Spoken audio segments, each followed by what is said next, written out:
好，开始直播，大家晚上好。我们的年啊，算是过得差不多了，也从娘家回来了啊，所以又可以开始直播了。咱们呢，把周三落的那期老范读评做了，这个总是要把大家的沟通都记在一起嘛，对吧？既然做了沟通，我们就一定要把这个评论读掉。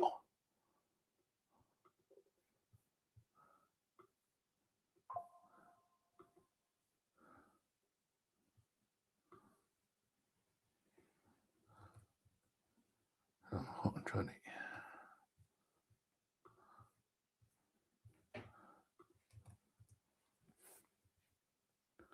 好。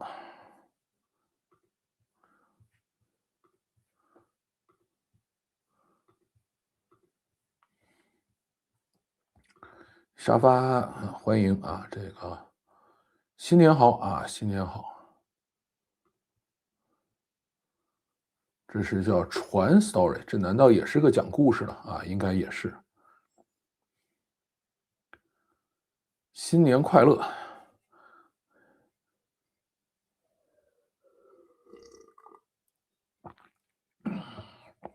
哎呀，跟大家一块聊天还是很开心的。这个 Gemini 3.1 Pro 发布了，据说强的可怕。我上了啊，没感觉跟3有特别大的区别，就是很多评分确实刷上去了，但是真的觉得好像也就一般啊。这个怎么说呢？我觉得中国人做的东西好像都差不太多啊。这也是一个叫姚顺宇的人做的，但是呢，他这个顺宇跟那个去腾讯的那个顺宇不是俩字儿，不是一个字儿啊。这个姚顺宇是清华的，那个姚顺宇好像是我忘了是哪个学校的了啊。反正这个两个姚顺宇，一个是原来在 OpenAI，后来被腾讯挖走了，还有一个现在在谷歌啊做 Gemini 呢。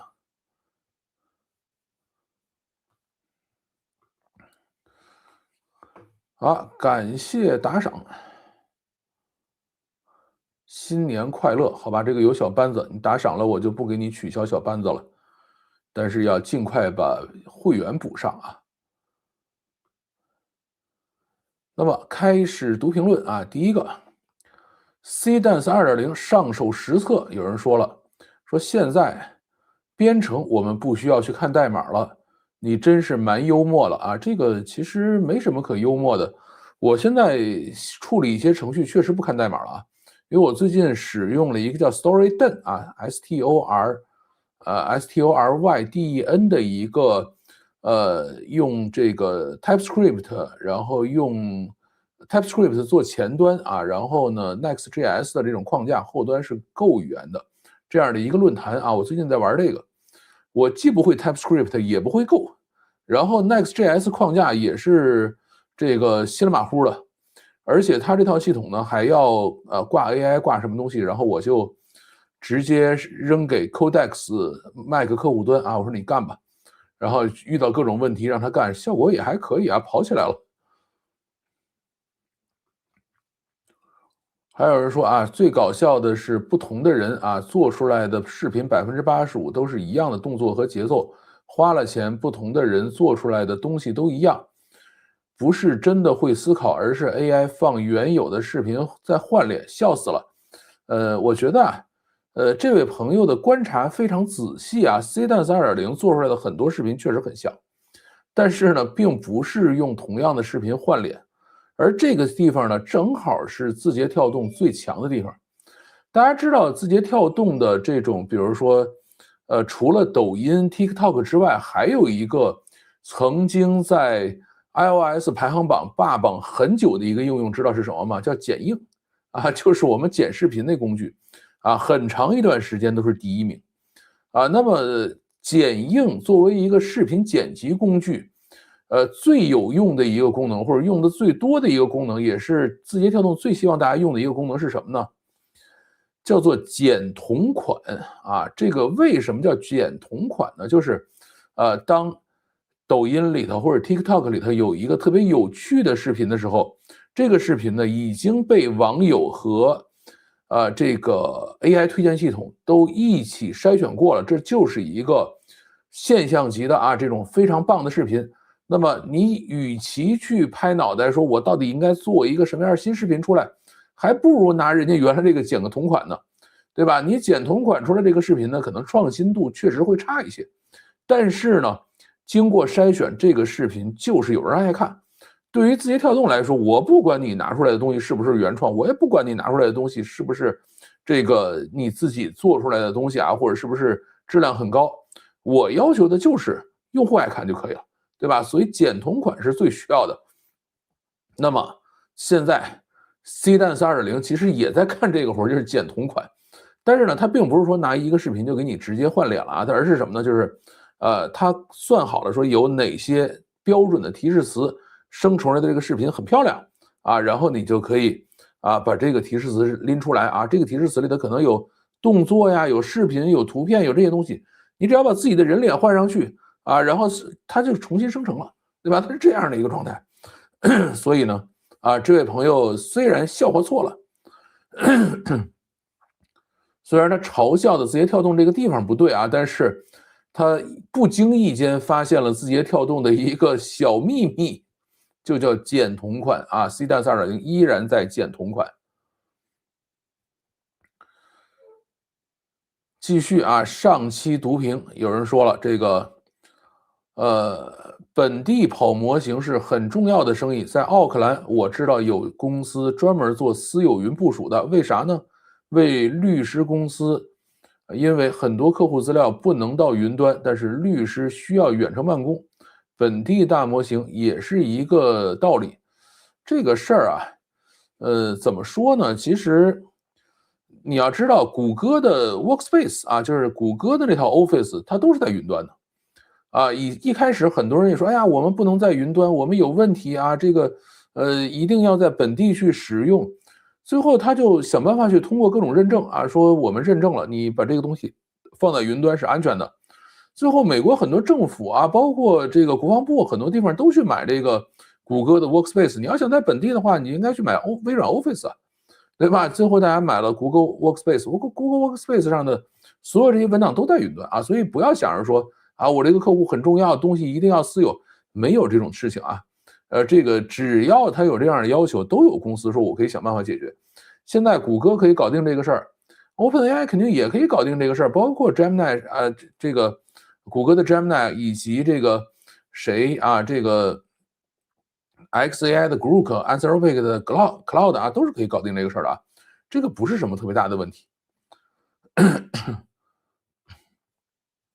上期读评还有一个人在问。说爱回收给的钱多啊，你没用过吧？任何平台回收价格都没有电脑城的个体户出的高。这个事儿呢，我觉得特别有意思。为什么跟大家讲这个事儿呢？电脑城的个体户有可能会给出高价，但是呢，你需要对他进行沟通你需要去跟他讨价还价，而且每一家呢，你都需要斗智斗勇，谁给的价更高你也不知道。所以这个里头有一个很高的成本，叫沟通成本或者叫选择成本，对吧？如果他发现你不懂的话，他给的价钱一定会比这个爱回收还要低一些。所以在这种情况下，我们就愿意去选择这种沟通成本很低、有标准化，然后呢选择成本也很低，就去选择爱回收了，对吧？这个才是最省事儿的一个方式。就像很多人说，哎，我愿意跟人聊天，我愿意去这个去伪存真，我愿意去淘换那我愿意到闲鱼上去买东西还有些人说，哎，我就讨厌这个各种不确定性，我就一定要在官方买这个，一定是真的哪怕稍微贵一点，我就要买这个。那你就到京东上去买东西。所以呢，选择爱回收和选择到电脑城里挨着个去跟人讨价还价，这是两种不同的选择这个其实对于大多数人来说呢，他们会去选择这种标准化服务。为什么呢？因为讨价还价这个事儿，它是一个非标准化服务，对吧？而且这种服务是无法放大的，对吧？你说这一个电脑城的这个摊位，他能收几台旧设备？他修不了几个，对吧？他手里的资金也有限，鉴别的能力也有限。他说可能能鉴别电脑，他就没法鉴别手机；能鉴别手机，就没法鉴别相机。他是这样的一个状态。你到爱回收一把都给你搞定了，那么当他一把都可以搞定的时候，他就可以去花钱。去打广告，去铺这个店面，去想办法把这个营业额提上去。而对于这些电脑城的这个个体户来说，他没有这个意愿说我要扩大我这个生意来做这件事儿，所以最终他们会被干掉的啊。当然，可能最后还会留下那么一两个，说我就愿意跟他们去斗这个闷子啊，去跟他们去聊天，去讨价还价，那反正也算一种乐趣呗。这个没什么好办的，对吧？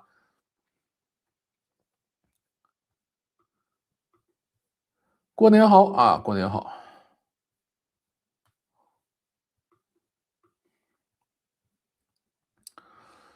继续啊，这个网站 APP 开源仓库的数量暴增啊，这个有人说了，说以前啊是自媒体，现在是人人网站啊，这个确实是。我最近还看了一个特别有意思的观点啊，它讲的是什么呢？就是原来呢，自媒体大家注意是什么了没有？就是短视频干掉长视频，对吧？从最早的大家要看电影，后来呢变成看电视剧啊，电视剧不是说比电影长啊，电视剧是45分钟一集，对吧？电影是90分钟一集啊，电视剧是45分钟一集。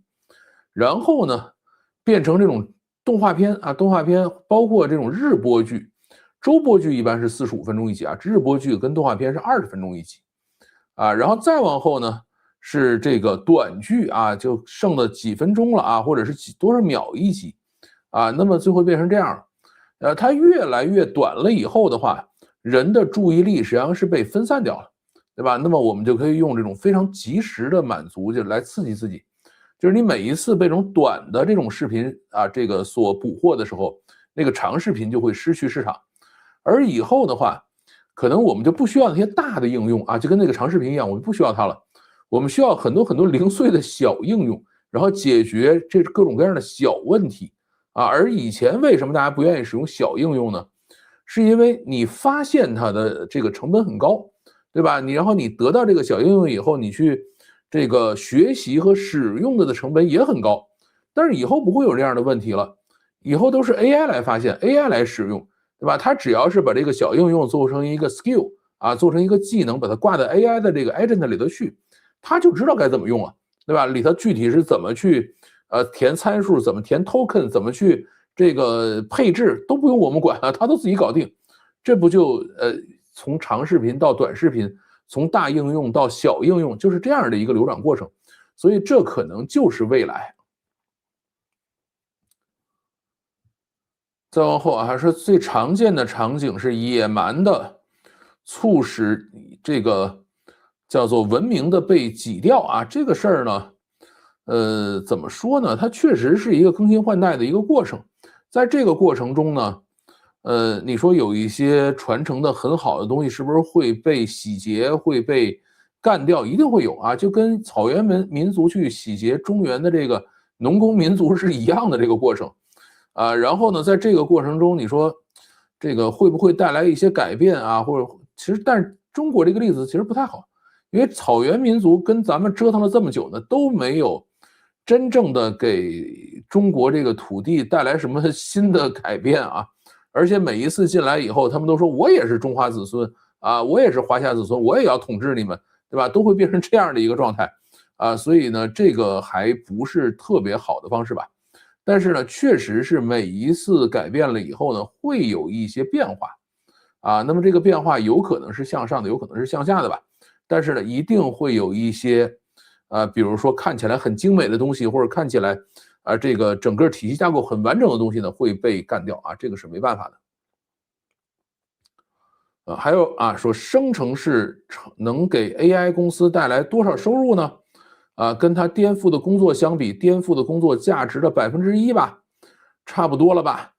原来演员化妆工资的1%给了 AI 公司，产量还能更大，聘律师用的几百分之一给了 AI 公司，所有行业是不是都这样？AI 公司以几百分之一的成本替换原来行业里的工作，谁用 AI 谁受益？AI 公司并不怎么挣钱，要原本多大的产业规模？1%让才能1%才能让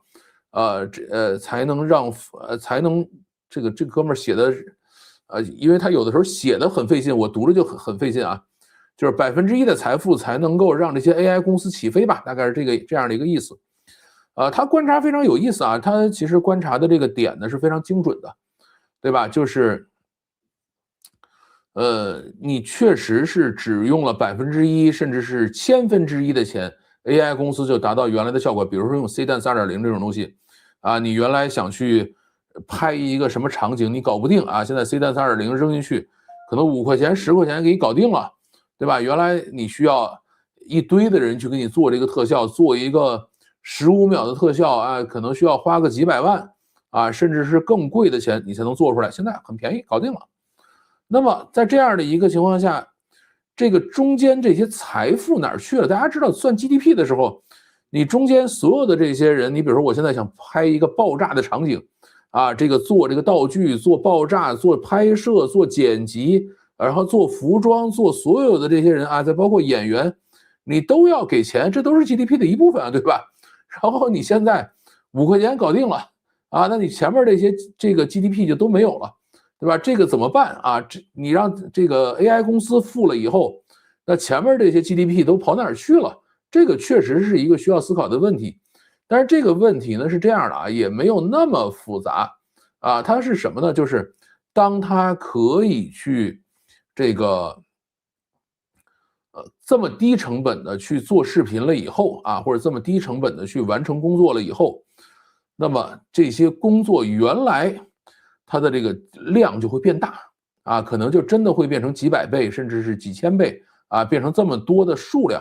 因为原来呢，它的成本限制了它的快速的膨胀啊，现在这个成本限制给它去掉了以后啊，原来比如说我们一年只能有这个100部电影看啊，现在可能一年有1000部电影看，有1万部电影看，它会变成这个样子，对吧？包括这个律师啊，你说律师他要做的事情是什么？他们其实本身并不创造任何财富。他们只是能够让很多的交易或者很多的这种公司也好或者诉讼也好可以运转起来。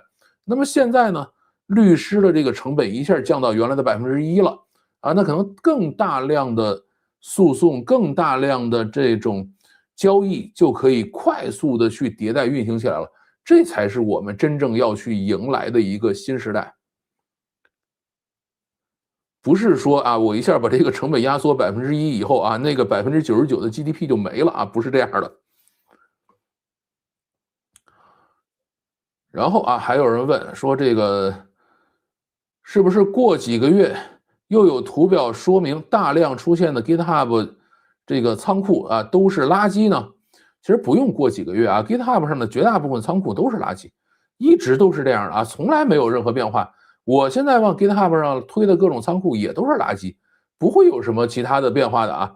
但是当有这么多的这个内容上去了以后，总会有价值的东西沉淀下来。这个玩意儿就像大浪淘沙一样啊，这个最后金子总会留下来的。你说，哎，我大家都不往上放，必须要做出好的才去放上去，这个玩意儿压根儿就不是开源软件这个行业所遵循的标准，对吧？人家就是说，这个有教无类啊，你甭管是谁，大家通通上，上完了以后啊，具体谁能成才，谁能够做大，我们不管啊，你都上来再说啊。这个所以不用太担心说 AI 提交的代码都是垃圾啊，这一直都是这样，人提交的代码大部分也都是垃圾。好啊，这个过年好，过年好啊！这个老范怎么评价今年春节全是机器人？是不是为了迎合上面的一些叙事？这个机器人这个事情，回头我录一期吧。这个但是要稍微等一等啊，因为我也是刚从娘家回来啊，所以时间上有可能会稍微的这个让我稍微总结休息一下吧，大概就是这样。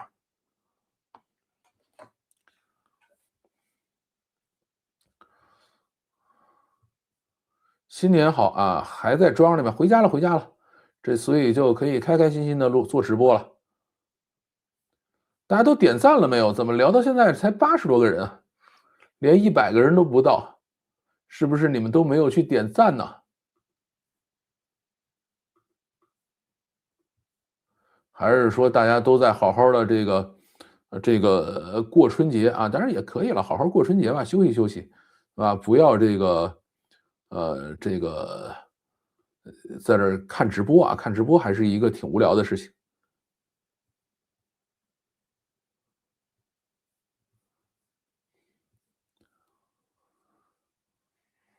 好，我们继续。XAI XAI 离职潮背后的故事啊，这条视频里头呢，有人问了，这个纯粹是因为不想当月球人，所以离职了吧？这个我觉得以现在那儿的这些人想去当月球人，应该也没那么容易吧？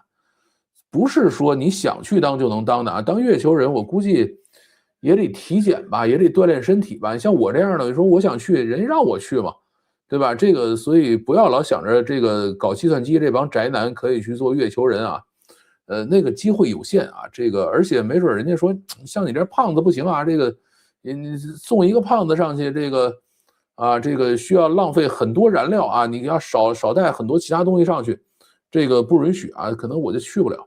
所以不要老想着月球人谁想不想去的事儿。还有人说啊，这个还是没离开 AI 赛道，不卷模型了啊，改为主攻算力了啊，这是 XAI 最近看的事儿啊。XAI 呢，反正这2天是发了 Grok 4.2，但是我没看到在哪儿用啊，可能是 XAI 的这个 API 平台上能用吧，或者是付费用户能用啊，但是上去了以后，大家并没有感觉到任何差异，或者这个到底有什么大的变化，其实感觉的不是特别明显啊。那么在这一点上呢，我觉得马斯克应该也没什么办法，反正就是人才了啊，这个我也得拿出点东西来，就把4.2拿出来，确实也不怎么样。然后就开始讲，我做30万张显卡，我做多少万张显卡。这个你说你主攻了算力以后，你又不租这些算力，你最后还是要自己用它的。你没有自己的模型，这个主攻算力这个故事是讲不圆的。那么最后只能说，哎，我这个算力上去了以后，是不是用这个特斯拉呀，用这个擎天柱啊，用这个SpaceX 把这些算力消耗掉啊？可能最后就会变成这样的一个状态。所以啊，这个没有什么不卷模型卷算力这个事儿啊，这个事儿是卷不动的，因为你弄了算力以后，你总要说清楚，说我这算力到底给谁用啊？还有人说莱姆病啊，不是富贵病，是野外被蜱虫咬了回来没有注意造成了感染，后果可以很严重，处理及时就没啥事啊，拖久了死都是有可能的啊。新闻常报道造成常年奄奄一息的存活状态，好吧？这个之所以讲它这东西有点富贵病的意思是什么呢？就是第一个是在呃MIT 和哈佛那边啊，这边人比较爱得，还有一个呢就是在这个硅谷这一带啊，斯坦福啊什么这一带比较爱得，而且呢，这个就是它这边蜱虫比较多一些啊，然后第二个就是它其实很多是对脑力劳动者的伤害很大。啊，就如果是一个体力劳动者，或者说一个对用脑要求不是很高的人的话，可能即使是蜱虫叮咬了，也会很长很长时间才被发现啊，或者说他可能自己没有那么大的反馈吧，大概是这样的一个情况啊。但是这个我具体不了解，因为在中国好像没有这个莱姆病啊，这个好像只有美国有，算是美国特色吧。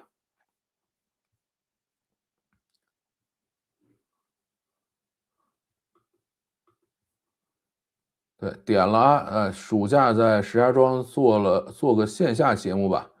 这个石家庄可能听众没那么多吧，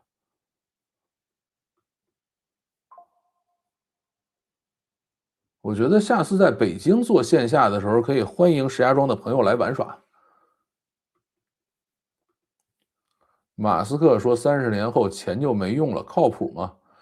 这个马斯克说的很多话呢，特别是跟工程技术相关的，可能还靠谱一点。但是呢，跟政治和社会金融相关的呢，我觉得咱们就看一看就行了，对吧？你看他折腾了半天，都这折腾成什么样了？这个钱有没有用这个事儿，马斯克说了不算，美联储说了才算。都这想去玩美联储的时候，直接就被解散了，对吧？所以这个事儿大家自己看着办。先点赞啊，老范，你的直播对其他时区不友好。如果不是送孩子上学，真起不来这么早看你直播。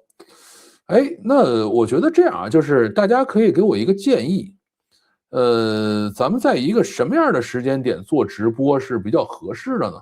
我这儿反正晚上8点还挺开心的，吃饱了饭休息休息就开始做直播，对吧？这个北方是没什么，北京没什么问题啊，但是比如说澳大利亚，美国啊，这个我们尽量要让大家能够在一个合适的时间点看上。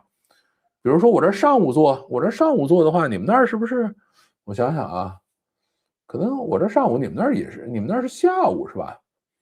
要不以后我们就上午做直播，但上午做直播，我这准备节目就会比较费劲啊，我可能得头一天准备节目，第二天来去做，这个需要慢慢调整啊，或者是再晚一些的话，对于澳大利亚就很不友好了啊，像我这儿可能现在我这儿开始做澳大利亚已经半夜了。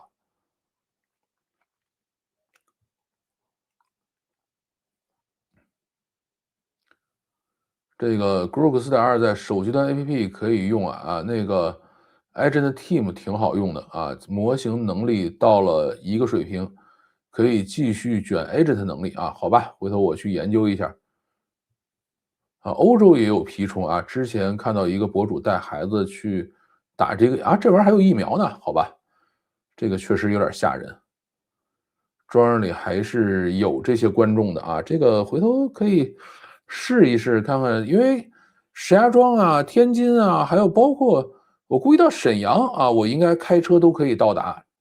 我还是比较喜欢开车四处溜达的，只要能凑齐人啊，我就愿意去。咱们以这个20人为基准啊，凑够20人，咱们就溜一圈去。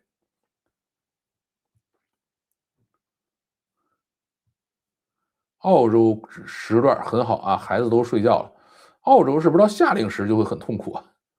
澳洲是不是也有夏令时、冬令时？好，继续。这个长征10号回收啊，取得成功这条啊，这个视频真的快气死我了啊！播放量还可以，但是看下面评论，就是粉红嫌我们是反贼，反贼嫌我们是粉红啊，然后两拨人在里头骂的都可难听了啊，在这儿呢跟大家挑2条来聊一聊吧。第一个啊，说听下来感觉中国航天不是很乐观啊，对，就是这么回事就是我们表达的主题思想就是这个啊，中国航天确实不是很乐观啊，还是需要很努力的去追赶的。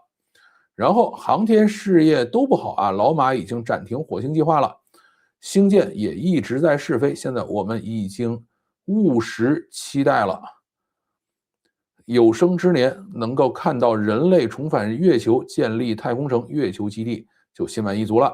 能看到人类登陆火星，留下个脚印在上面，就死而无憾了。这个事儿呢，我觉得航天啊，还是要一步一个脚印的啊，就是跑太快肯定会扯着蛋的，这个事儿是没什么好说的。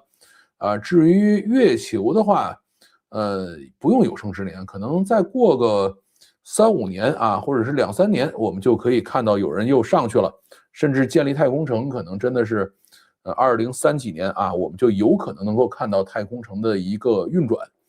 至于说这个星舰一直在试飞呢，其实大家要注意啊，当他有钱的时候啊，当他有能力去做更多测试的时候，他一直把它试下去，这事是个好事儿。你如果是没有钱啊，这个我必须要成功，那他可能就会把一些设计有缺陷、有问题的这些设备就直接打上去了，这个是很危险的，对吧？像马斯克早期做这个猎鹰9的时候，其实每一次失败他都是非常非常的紧张的啊。现在的话，因为这个 SpaceX 是一个盈利公司他也不是特别着急的话，他就可以多做一些测试，这本身是个好事儿。还有人说说这个事儿造成这么大的争议，最大的问题是事先不公布测试过程，后来动用了10倍的力量来解释，发射前直接宣布只进行降落测试，哪能闹到这种地步呢？这种登月测试捆绑国运政治，没有公布过程，这是重大失误。这个事儿呢，我们当时两个人在做直播的时候呢，我们说啊，这个我们也不确定他前头到底公布什么了啊，这个有可能人家说了，有可能人家没说，对吧？后来呢，看到有人留了这样的一个评论呢，我今天去查了一下，确实没公布啊，就是中国的这种火箭发射任务呢，它公布的信息都非常非常的少，对吧？它不像 NASA 啊，NASA 是你要做什么任务的时候，它会告诉你哪天做什么任务啊，几点发射，然后呢，发射的时候呢还有直播啊，特别是到 SpaceX 以后，这个直播简直是做到专业级了啊！你就算是蓝色起源，你都做不到像 SpaceX 那么去直播，对吧？那个直播的质量都要比 SpaceX 差很远。但是呢，他们从 NASA 那儿就开始继承下来这样的一个习惯，就是每一次在发射之前啊，要先公布你所有的实验的目的、实验的过程啊，到底要做几项都要说出来，对吧？哪怕说，哎，我现在要做这个降落实验，他要先说出来，而中国就没说，甚至连时间都没说，对吧？中国只是说，哎，我们有可能在哪一段时间到哪一段时间之内做一个什么样的这个测试就完了啊，说的非常非常含糊。至于说这个海域呢，就是因为它要降落嘛，你肯定要先去封海域嘛。它确实是说了，说我们在哪一个时间段内啊，我们这个要在这里做这个火箭回收实验啊，那么这个海域我封锁了啊，谁也不许进来啊。一方面呢是怕出危险啊，怕人家给你砸着啊，另外一方面呢也是怕间谍啊，如果有别人进来给你照个照片啊，或者是进来给你把这火箭给你捞走了呀。啊，这事儿也受不了啊，所以它确实封闭了这个海域，但是封闭海域的这个公告呢，只说我封闭海域啊，没有说我到底是用船接还是让它降落，所以这个事儿呢，在发射之前确实没说啊，这个不能怪别人啊，是我们自己说的不清楚，那你到最后就只能去解释，对吧？这个没有任何办法。中国呢，可能一直就没有形成这种，发射之前把它说清楚的这样的一个。习惯或者惯例吧，这个是没有什么办法的啊。可能以后会逐渐的改变吧。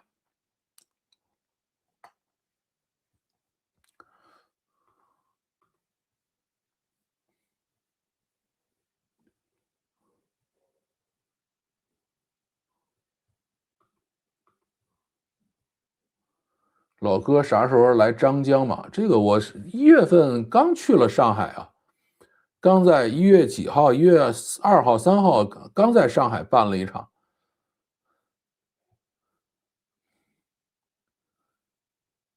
那就是客观公正了，没毛病。这个怎么算客观公正了？现在3小时时差啊，过段时间是2小时时差，莫名其妙的下令时，完全不懂有什么意义，变成了一个传统文化的一部分。最早是为了省点路灯的电，好吧？我觉得现在这个夏令时、冬令时真的没什么意义。墨尔本时差3小时啊，帕斯啊没有时差啊，还有这样的地方吗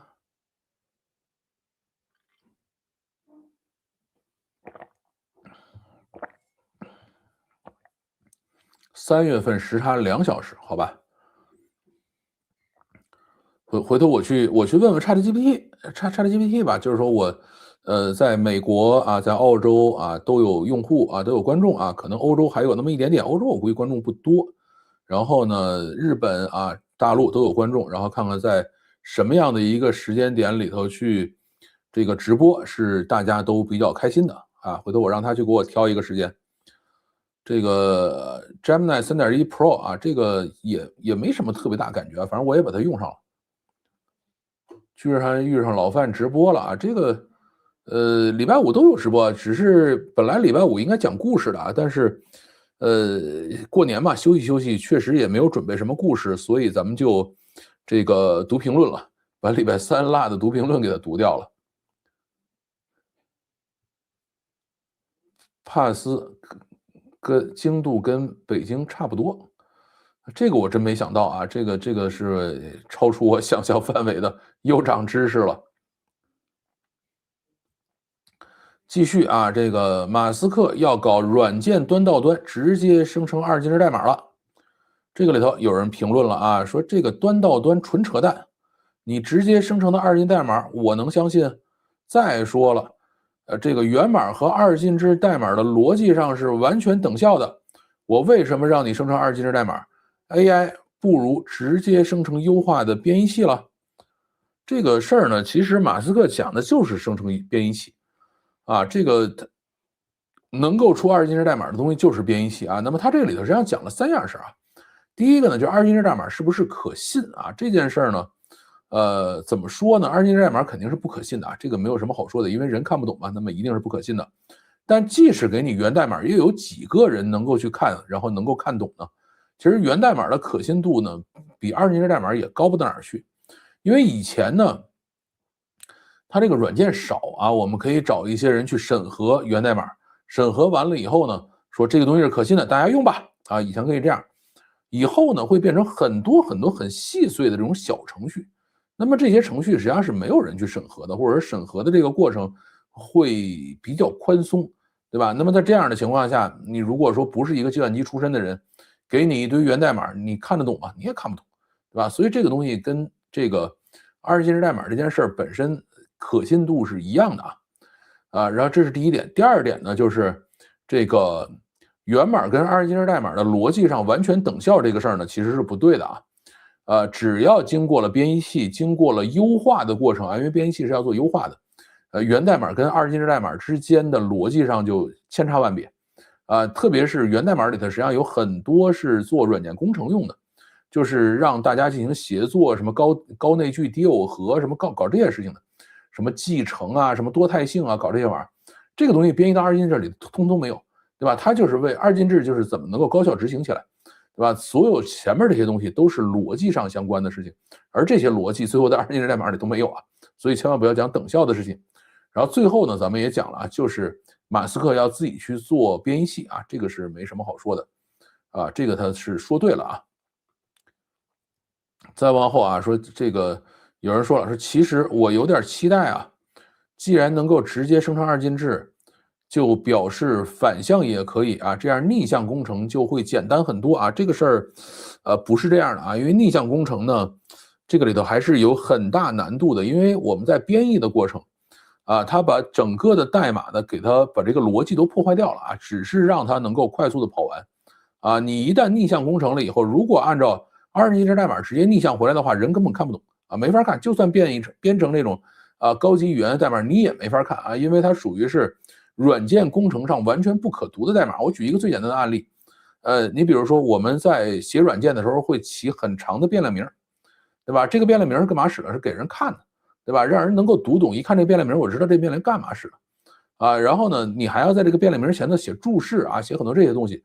而这些东西在反编译的时候啊，在逆向工程的时候，通通都没有，对吧？你看到的都是 A1、A2、A3、A4的这样的变量名，然后呢，也没有任何的注释。你这个想再去这个读懂这个程序就非常困难了，对吧？而且这个我们的程序都是写着啊，我这是写了一小段程序，我要调用其他程序的哪一小段，然后呢，在这个怎么去引用，再如何去做这些事情，对吧？它每一个程序是很短小的啊，然后它是通过相互之间的引用啊，相互之间的这种依赖啊，来把整个的项目跑起来。而编译以后的这个程序，当你需要去引用什么东西的时候，他就直接把这段代码给你抄上了，对吧？所以这个东西根本没法看，对吧？这个所以千万不要想着去逆向工程这事儿啊，就是那些做安全的人，他们天天逆向工程，但是那个代码绝对不是人看的。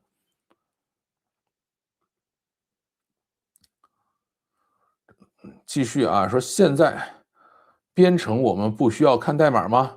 你真是蛮幽默了啊！这个不是我幽默啊，这个你比如说像现在 OpenCloud。他们那个做的这个代码就是基本上老板是不看的啊，这个叫 Peter Steinberg 啊，他就基本上不看这个代码啊，直接做完了以后就直接用了，对吧？因为他根本看不过来，这个确实是如此。现在很多新的程序人根本看不过来啊，还有人说误人子弟啊，老马是从第一性角度看是否可行。老范只是把现有的体系架构重新复述了一遍，现在这套体系是给人用的啊，这个对呀，就是我们现在讲的就是以后这个系统是不是依然有人参与的这个机会嘛？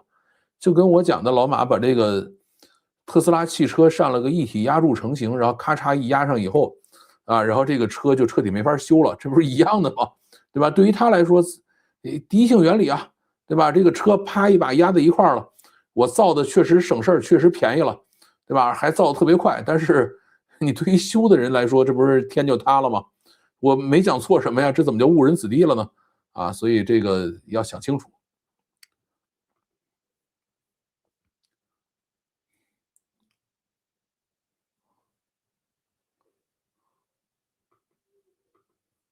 Gemini 的音乐功能不错啊，30秒钟的有点短，3分钟差不多啊。这个我还没去试啊，因为我自己对于音乐这件事儿本身不是特别懂，而且呢，我对于音乐的鉴赏能力也不是特别好啊，所以这个事儿我没有去测试。这个叫 Lyria 3是目前内置的最先进的音乐生成器，它作为 Google 全新的 Gemini 3系列的一部分，能够根据你的文字描述、情绪，甚至是图片，创作出具有专业水准的完整音乐作品，包括旋律、配曲和歌词。好吧，这个回头我去研究一下啊。但是这个我估计研究了以后也不太会跟大家演示。就是以前有一个东西叫 Sono 啊，SONU，有那样的一个模型，最早做音乐生成的。反正我生成了几次，完了感觉自己听着也没什么想法。所以有的时候你可能还是要向这个谁呢？要向字节跳动学习啊，要做减同款，直接生成这事儿本身可能就是有问题的。赶上直播了啊，报不成恩就老实跟着看呗。是，那你就跟着看吧。过完年啊，要不要买点机器人股票呢？你现在还买，都涨疯了。而且真正做机器人这几家都没上市呢，你买谁的股票啊？都是一帮做机器人零部件的，对吧？所以就别想了。Gemini 的音乐功能有版权吗？这个生成的肯定是没有版权啊，应该是可以商业化到 YouTube 里头去的。但是你想，你做一大堆的音乐，你哪有空听啊？没有版权，对。30秒，30秒一段，对吧？它还没法保证前后段，我不知道能不能保证前后段是一致的啊。这个，比如说我能不能拿它凑出一个完整的来，对吧？如果你没法凑出完整的来，你做一个很长的口播视频，我配个背景音乐，你没法配啊，对吧？你只能配音效，你没法配音乐，所以这个我还没想明白它到底要干嘛使。还有啊，中国人登月不会比美国早啊！这是我跟土拨鼠那天其实是直播了一条，录了一条啊，录了一条，我回来把它剪了，把它贴上去了。土拨鼠那条贴没贴我还没看啊。这个有人说说阿波罗就没去过月亮，这个阿姆斯特朗也没有登陆过月球你们是准备再弄一次摄影棚直播吗？这个事儿怎么说呢？这个阴谋论啊，我们就不在这里讨论了啊。所有阴谋论是无法证真也无法证伪的，对吧？我们就别费这个劲了啊。你愿意相信这个都是假的，那你就相信就好了啊，这个没什么好说的。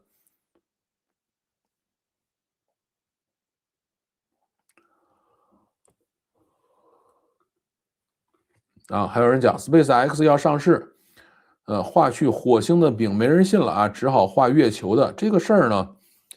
马斯克其实本身他最终肯定还是要去火星的嘛，那么中间到达月球本身也没有什么问题，而且有的时候如果他讲说我们要去月球啊，一开始就讲这个的话，很多人会把这个东西作为一个终点站啊，说我们到了月球就会松气儿，那么他现在先去想说，我们要去火星啊，然后呢说我们先去个月球吧，那么他知道说，月球是一个中间节点，我们最终还是要去火星的啊，他可能会变成这样。还有说这个土哥一位前中国火箭专家对中国的计划和准备，这也没有深入了解，那也不是很清楚，对美国的计划和准备如数家珍门清，不是说对错只是看对美国很有点偏心这个就属于是粉红嘛，觉得我们啊这个太看重美国了。其实这事儿也很简单，土拨鼠呢，他作为这个圈子里头的人啊，现在这些公司里头，包括航天部里头，还有很多是他以前的同学、同事、领导或者是属下都在那儿。中国呢一直是有这样的一个习惯，刚才我们也讲了，就是很多事儿他不说，对吧？它不像美国似的，这些事儿它是公开的，那我们就可以去说。而这些中国的事儿呢，它是不公开的。那土拨鼠它就算知道了呢，你如果出来说，它就有可能涉及泄密的问题啊，它就没法出来跟大家说。所以呢，我们做节目啊，我只能是通过比如说 ChatGPT、Gemini 跟大家搜集一些信息。土拨鼠呢，它也只能是说，哎，我先看一下这个美国公开了些哪些信息啊，然后我们跟大家讲一讲。然后中国呢公开了哪些信息，跟大家讲一讲。至于中国没有公开的信息呢，他知道，但是他没法跟大家讲，只能是旁敲侧击的跟大家说啊，好像是这样的，对吧？那么你们听着以后说，哎呀，你怎么不去好好了解一下中国的？你们现在能够看到的，或者我们现在能够看到的中国的所有这些计划，都是一帮博主在那拍脑袋，真正官方是不出来说任何事儿的，对吧？因为说了以后，万一改了呢？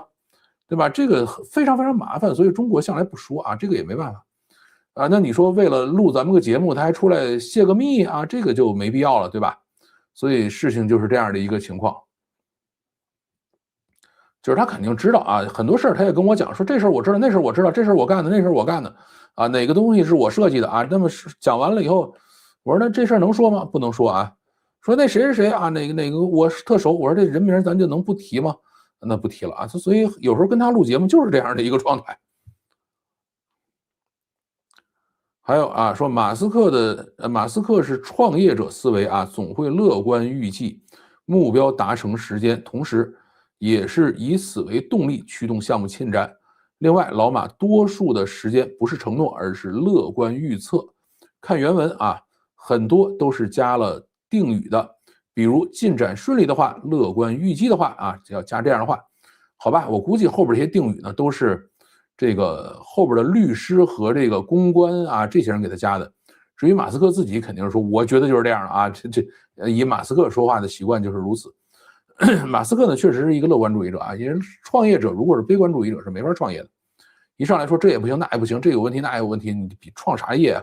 对吧？你都觉得有问题，那投资人凭什么给你钱？投资人压根就不懂，对吧？所以这个事儿啊，马斯克一定是一个乐观主义者。还有人说啊，很好奇为什么嘉宾说中国的登月计划是没有完整规划的？中国登月不是一直按照计划表在执行吗？我看后续建立月球基地到月球采矿都在预研推进中啊，反正怎么都是第二了啊，反倒是从从容容。反观美国有点急功近利。中国如果真的有一个完整计划的话，这个以土拨鼠的这个性格，他会告诉你有，但是呢，他会告诉大家说这个事儿呢，虽然有完整计划，但是啊没有公开出来，他会这么来讲这个事儿。那么他说没有完整计划呢，那就真的是没有，对吧？就是这样的一个情况。现在我们所公布的所有这些预期都是媒体写的啊，这个官方是没有出来讲的，只是有一个很粗略的计划，就跟前面讲这个长征10号火箭发射似的，他连哪天发射，发射的时候到底做什么实验都没写，对吧？所以啊，就是我们一直就是这样的一个信息发布的一个颗粒度啊，大家理解就好了。至于美国是不是急功近利呢？那我觉得谁知道呢？对吧？反正人家现在就去干去了。而且有一点我们可以确定啊，就是美国再怎么急功近利，他也不可能像拉爆苏联那样把我们拉爆，因为我们本身是个制造业强国，而且是比当时的苏联多少倍的这种制造业强国，对吧？所以他想拉爆咱们这事儿真的不太可能。如果我们干点什么事想拉爆他这事儿还是有可能的，因为他现在整个制造业空心化了。啊，他想再重新把这东西弄起来的话，其实美国的制造业回流计划是一个非常非常危险的计划。这个以后有机会再跟大家讲这件事情啊，因为它脱离了市场规则啊，一旦脱离这个以后的话，这个会出现很多问题的，包括像中国的产能过剩，都是因为脱离了市场规则以后才会发生的问题啊。那么现在这个特朗普想要去摆脱市场规则啊，搞这种制造业回流，这个一旦啊遇到正规的市场规则的这种冲击的话，那么会非常非常悲惨。其实现在中国面临的很多问题，他们以后都会面临。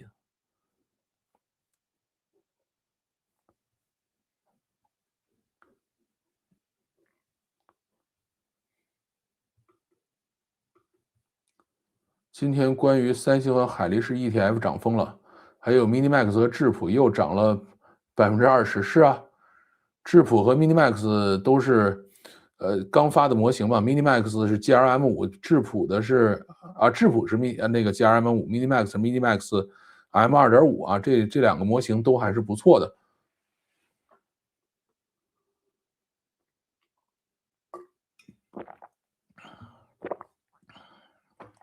包括那个月之暗面啊，月之暗面的 Kimi 2.5其实也是不错的，叫 Kimi K 2.5。它那个 K 2.5最近还是就是月之暗面最近拿了7亿美金的融资，腾讯跟阿里给的钱啊，这个现在肯定是卯足了劲往上冲。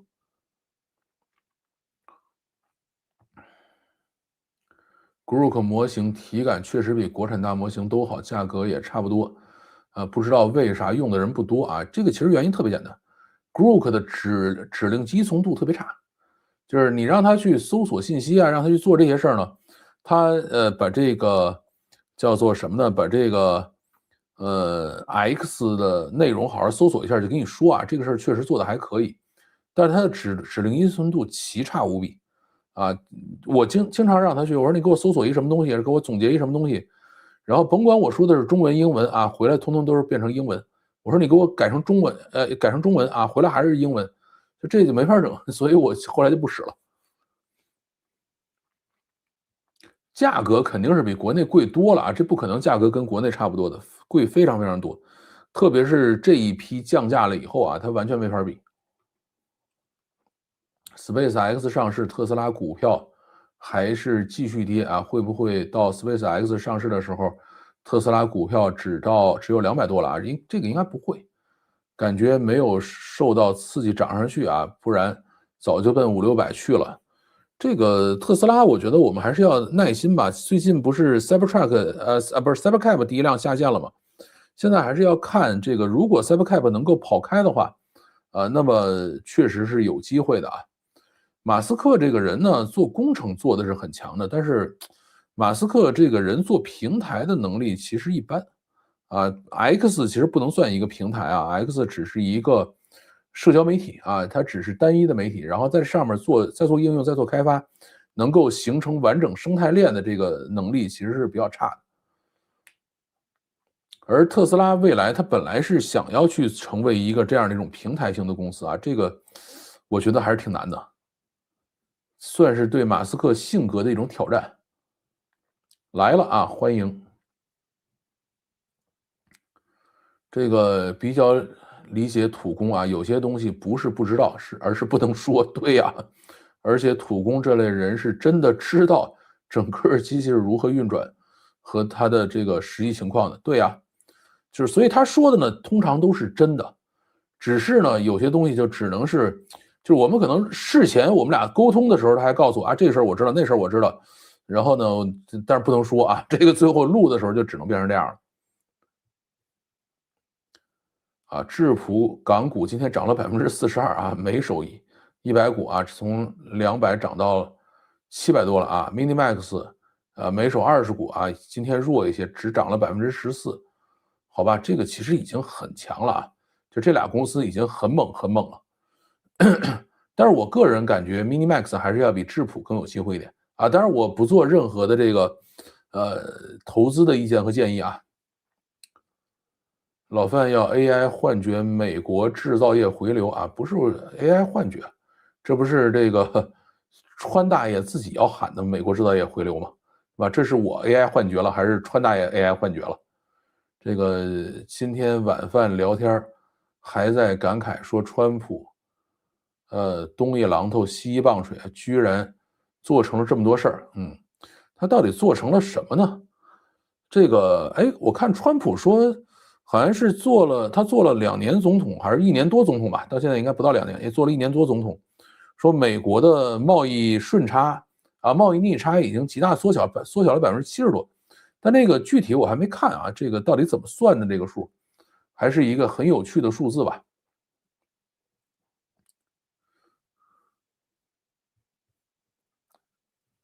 范叔，我上个月才去北京买了好多稻香村，是三河的啊，不知道是不是正宗。三河稻香村就是北京稻香村申请的商标，这个还是比较正宗的不叫正宗的北京稻香村不是正宗的稻香村，因为正宗的稻香村实际上是怎么说呢？应该是苏稻但是呢，苏稻这个牌子又是从保定稻香村去的，大概就是这么一个故事，而且是被一个北京新亚食品公司被他们整个控制了。所以这个事儿怎么说呢？它就是这么样的一个很曲折、很复杂的故事。但是吃点心这个事儿绝对不健康这个我已经有很多年没有去吃过点心了这个西点其实有时候还吃一点什么奶酪蛋糕，有时候还买一点这个包括北京有一个叫 B&C 大概是面包和蛋糕大概是这样的，还是 C&B 我忘了反正是这样的一个特别有名的网红店就是做这种东西。有的时候我们可能嘴馋了会买点这种东西吃。然后呢，山姆的有一些这种做的烘焙产品和蛋糕也有时候会稍微吃一点点。但是国内的这些呢是绝对不吃原因是什么？就这配料表没法看那个配料表长的呀，那简直是，因为所有国内的这些糕点铺呢，他们都经历过公司合营，他们的所有的老师傅呢都进到国营厂里头去整的很多的这种乱七八糟的东西，然后再出来了以后呢，因为很多的这个像稻香村这些点心吧，它卖的叫散装点心。它不是一个包装好的，它有包装好的食品就是独立包装也有，但是呢，有很多就是特别像老北京讲这点心匣子，就是一盒子点心它卖给你的时候是一空盒，你自己去配我要几块这个，要几块那个要装满一盒，然后盖一红纸打一扣，拎着出去送礼去这是以前老北京干的活。它这个玩意儿它是没有配料表，也没有这个叫做什么呢，也没有这个。我想想应该怎么说，就是没有生产日期，没有过期时间的就没有保质期的，所以那个玩意儿没法吃太吓人了。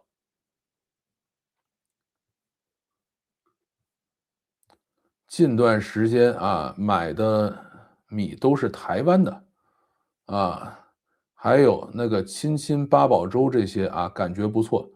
你是在哪儿买的米是台湾的呀？其实并不了解具体制造业如何回流的，对不？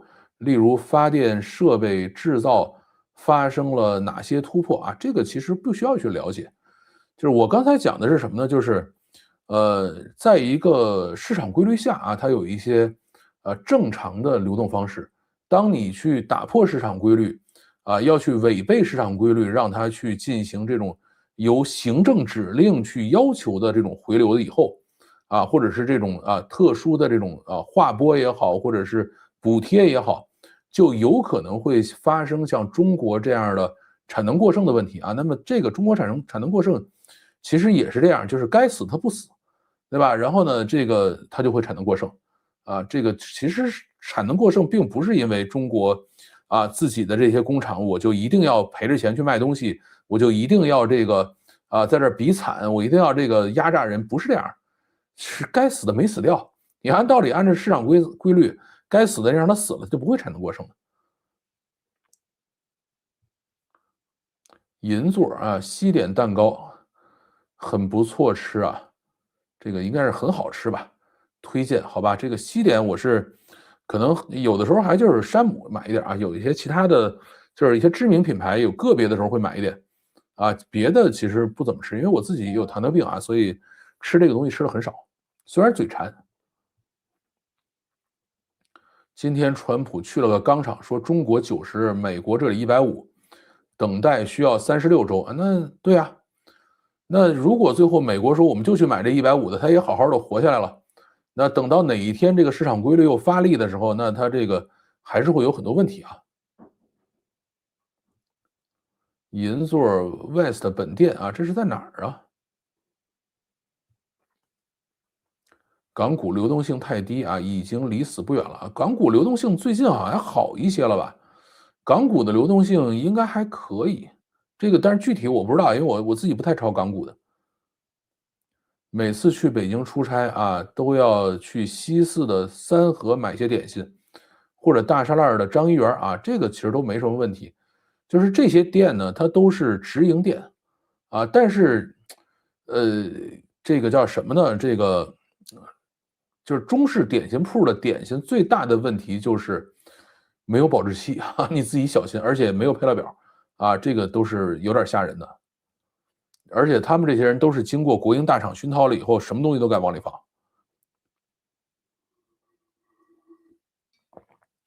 所以为了身体健康，这个茶叶您愿意喝就接着喝啊，这没毛病。但是点心呢少吃啊。好啊，再继续啊，这个以前有一条视频啊，被人发了条评论啊，来打脸来了。啊，那条视频呢是应该也是一次直播吧，有一周直播的时候讲的是，当时还叫 CloudBot 啊，CloudBot 是一堆不安全的烂代码。啊，有人说啊，回来看这个视频，结论几乎全错啊，其实并没有错，那个视频的结论呢，基本上都是正确的。啊，CloudBot 到目前为止依然是很不安全的。啊，而且 CloudBot 呢，这个也没有拿到投资啊，也没有被人收购，只是呢，老板上 OpenAI 上班去了，自己拿了张 offer 啊，就只是做了这样的一个变化。而 CloudBot 自己还是现在叫 OpenCloud 了嘛，还是在外面做这个开源啊，由基金会去管理，就整个这些事儿我都说对了。啊，那么唯一说错了一点是什么呢？就是我觉得这个项目有可能维护不下去啊，但是发现哎，这个项目维护下去了，大家都挺爱用。这个呢，确实是当时超出我的想象了啊，因为作为一个老程序员来说呢，其实挺看不上这种就是完全不看代码、称称号写程序的这种事儿的。但是最近Open Cloud 这个事儿呢，也是给了我很多触动吧。我觉得可能时代就是变了啊，就是像我们以前这种老脑筋，这个不看代码就生成，然后最后还大家挺喜欢用，然后用了以后依然不看代码，依然往前走这个事儿，有可能就是未来的方向啊。所以我现在也在让自己慢慢的去改变观点啊，大概是这样的一个情况。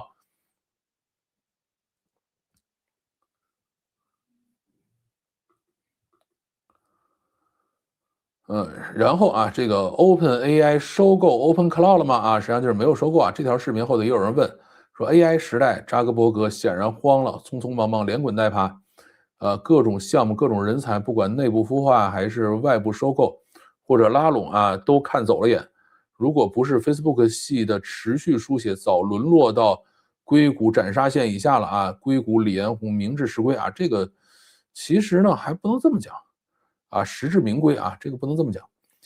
扎克伯格呢，只要是他的 Facebook 依然有这么多用户，依然在挣钱，他就不用太着急。至于人才呢，他也在努力挖嘛，对吧？然后扎克伯格自己的习惯是不去投早期项目啊，所有早期项目通通不要。他呢永远是花钱啊，花大钱去买这个成熟项目啊，这个是梅塔在扎克伯格的影响下。他们就是这样的一个性格啊，所以在这种情况下，哎，我昨天还是前天去这个 Facebook 的网页啊，发现那上头有 Manos 的这个接口了，说你现在可以直接上 Manos 了，啊，好像这个他们跟 Manos 的整合还在继续前进啊，这个我们拭目以待啊，看看最后会变成什么样。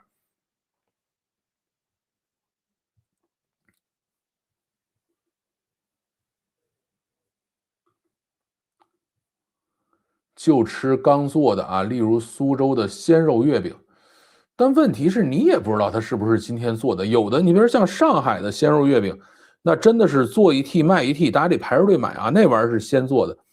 但是有的时候你也搞不太清楚，它又有中央厨房，又有这些东西，反正不太搞明白。三名中国公民被捕啊，三名中国公民在格鲁吉亚被捕，据说他们试图非法这个购买2公斤油啊，当鱼展示，他们计划支付40万美元，并通过俄罗斯将该材料运到中国。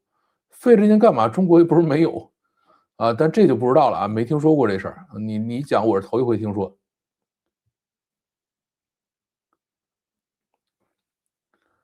09年啊，我在北京读书，被王府井路边的全聚德烤鸭忽悠瘸了，寄回广东老家。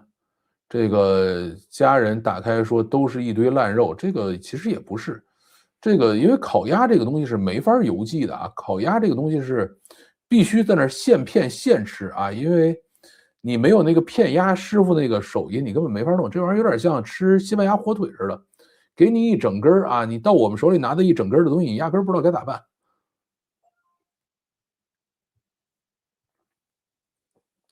Gemini 怎么输啊？有大公司背靠，有搜索引擎的这个准确度，GPT 只有逻辑推理还有点优势，后面有这个 Gemini 70%，GPT 20%，其他10%三分天下了。这个我倒不这么认为啊，因为我现在其实主要还是用 GPT，就是我两个都付费了。实际上我 GPT 是付费的，Gemini 我原来讲过嘛，用了我儿子的信箱，然后注册了1年的免费账号。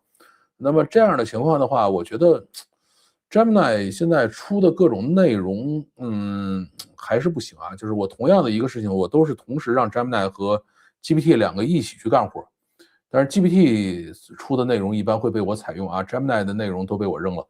虽然我写了好多好多的提示词，我说，我一定要这个真实内容，你一定要搜寻最新的内容，然后呢，每个信息都要去给我反复验证，都写给他了，但是出来的信息呢，依然是，幻觉非常严重啊。比如冷战啊，当然不符合商业规律，肯定会很大损失。然而，现代经济学讲市场经济，例如凯恩斯或者费雪，也不是那么纯粹啊。说特朗普不讲市场经济，有点不讲剂量副作用啊，是。但是这个事儿呢是这样啊，就是，你现在这个状态，他认为说我只要是跟中国隔离了以后啊，那我们剩下的这些人，比如说像这次应该是卢比奥吧，跑到那个，维也纳吧，哎，好像是维也纳是吧？好像是维也纳啊，还是慕尼黑啊，我忘了啊，不重要了。跑到那儿去讲说我们啊重新搞全球化，我们这些西方大国，我们在一块儿搞个全球化，他这事儿可能吗？你像欧盟里头那帮人还3000-2000亿呢，美国说我们拉着你搞全球化，我一边给你加关税，一边骂你，然后咱们一块儿咱们联合起来搞全球化，这个事儿它不现实。你换拜登有可能能行啊，你特朗普搞这摊事儿，他真的有点精神分裂，对吧？然后你这边说，哎，我要跟你搞全球化，然后那边挨着个到中国来说，咱们投资建厂吧，对吧？你像现在中国跑到欧洲四处建厂，然后这个跑到加拿大去建厂，跑到这个墨西哥去建厂，然后呢，美国说来咱们再搞个全球化，咱们把中国抛开搞全球化，谁听你的呀，对吧？所以这种事情，你这个剂量你咋算，对吧？你觉得它这个剂量是正合适的吗？我认为只要是偏离市场经济，就没有一个特别合适的剂量。总有是怎么说呢？要出来混，总是要还的。鲜肉月饼趁热还是不错的，这个还有北新桥的二八酱也挺好吃的。哎，二八酱那个东西我其实觉得一般啊，我现在都是买纯花生酱吃，而且我的花生酱都是买的新西兰的皮克斯花生酱，那个我觉得是特别特别好吃啊，我现在家里离不开的东西。二八酱是80%的花生和20%的芝麻做出来的酱啊，那个也还行吧。鲜肉月饼这个事儿呢，我在上海买过一次新鲜的但是我觉得并不怎么好吃。里边像包子，外边是酥皮儿这个我觉得还不如让我直接吃包子呢。我真没想明白鲜肉月饼为什么好吃这个我就不知道了。那北京酱牛肉呢？其实北京酱卤什么这些肉都是从苏州那边传过来，就都是从南魏那边传过来的。就是老北京稻香村，其实到现在北京稻香村里头还在卖什么酱肉什么的都在卖，对吧？包括后来的普谷房什么都是从他们那儿学，就是北方人原来自己做的东西是不行的。有什么推荐的吗？这个不推荐啊。呃，这个东西怎么说呢？反正我有的时候就买路边摊的这个或者是在山姆买。对了，里根经济学很市场规律嘛啊，里根经济学不是特别了解。这次去北京啊，试吃了一家叫紫光园的烤鸭，还是觉得蛮不错的啊。紫光园也是一家国营店，而且你要注意啊，紫光园里头是什么呢？紫光园是一个清真馆子啊，它是个回民店，它里头最有名的菜其实不是烤鸭，而是醋溜木须和趴羊肉，趴牛肉还是趴牛肉好像是啊，这两个菜是他们最著名的两个菜。你在同一个 Chat 话题下不断的限制北京和限制词，就能够比较准确的答案啊。Gemini，要长久去培养去养蛊，这太痛苦了吧？我写了一个特别特别长的那个提示词，大概有我觉得几千字，然后就跟他讲清楚说我到底要什么，而且我那个提示词是用 Gemini 自己反复生成的。我说，哎，我是做什么什么事儿的，我要求反复来做这个事情，然后一定要确认啊，然后写完了以后把这个通通都做的那个 James 里头啊，它是 Gemini 那个 APP 啊，不是 APP，就是那网页那个左边不是有一个 Gem 嘛，就把那儿做进去，然后把这个东西当系统提示词都写进去，但是出来了以后那个结果依然是差强人意。我会把 Perplexity Pro 和这个ChatGPT Plus Cloud 结合起来啊。我现在是一般是 ChatGPT 给我打底，就是打底完了以后呢，我会在这个 Gemini 里头再做一份啊，然后呢两边相互印证。如果 Gemini 做完了以后的这个内容呢，我到发现两边不一样，我到 GPT 里我再问，GPT 这边有差异，我到 Gemini 里再问。然后呢，最终呢，我发现 GPT 相对来说要准确非常非常多，啊，然后我在这个时候就是 GPT 基本上做了基准以后，我再去把豆包拎出来。就豆包，我现在也是会重度使用的，啊，会去问这个所有的这些问题啊，而且跟中国有关的很多事情的细节，其实豆包说的会更准一些。有人去过武当山吗？啊，我没去过。北京有个天福号啊，北方人感觉不是很好吃啊。天福号我也吃过，对。这个怎么不停的在笑呢？你是不是这个手机有问题啊？还有啊，这个在石家庄的时候呢，在小米汽车上充电的时候做了个直播啊，聊了10几20分钟。有人说不会吧，小米这么没自信，特斯拉 AD 可以不用扶方向盘，只要目视前方就行了。这个它有的时候是法律规定的啊，特斯拉在中国它也得双手啊，你离开了以后出了问题，它也是自己有责任的啊，它是这样来设计的，就法律这么规定的，你没办法。这个不是小米是不是自信的问题，但是小米也确实，咱们要承认啊，就是它的自动驾驶这块确实还是挺烂的啊。因为我这2天街上是车不多嘛，我去试了试它这个端到端的辅助驾驶，这个让小米开比我自己开还累啊，非常非常吓人。就是你让一个这个刚出驾校、手不是很熟的人去开车，然后你坐在旁边坐着那感觉，真的是一身冷汗啊。但是在高速上还行啊，高速上这个封闭道路的效果还可以，但是在室内，挺吓人的。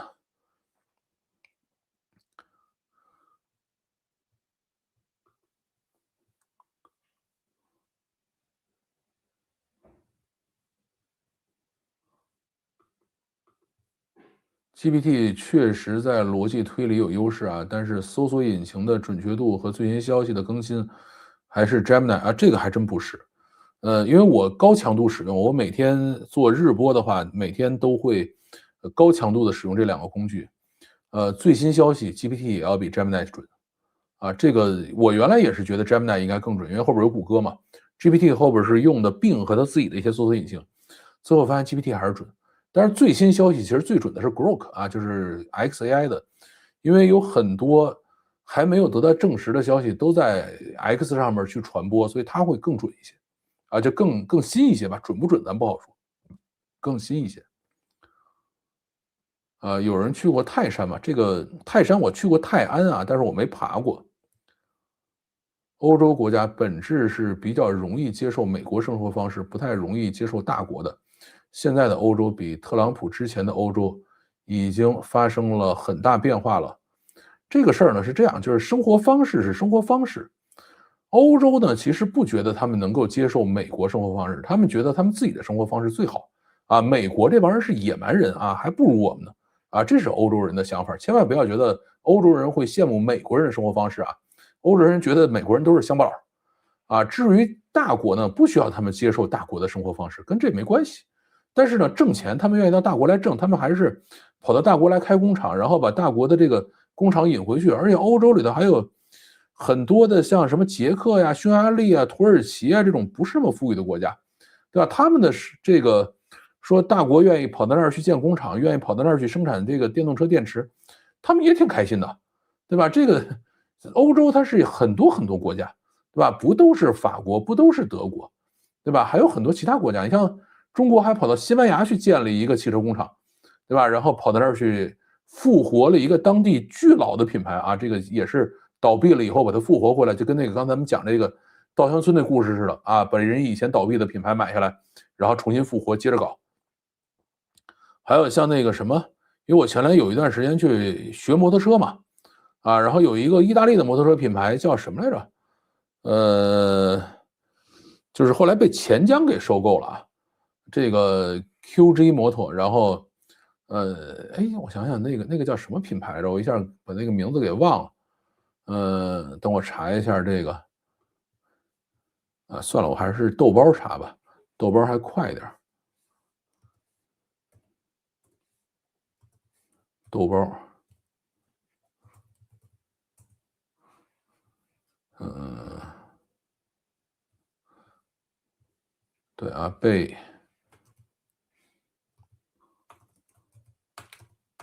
怎么搞的？被钱江收购的意大利摩托车品牌，看一下啊，这个应该很快。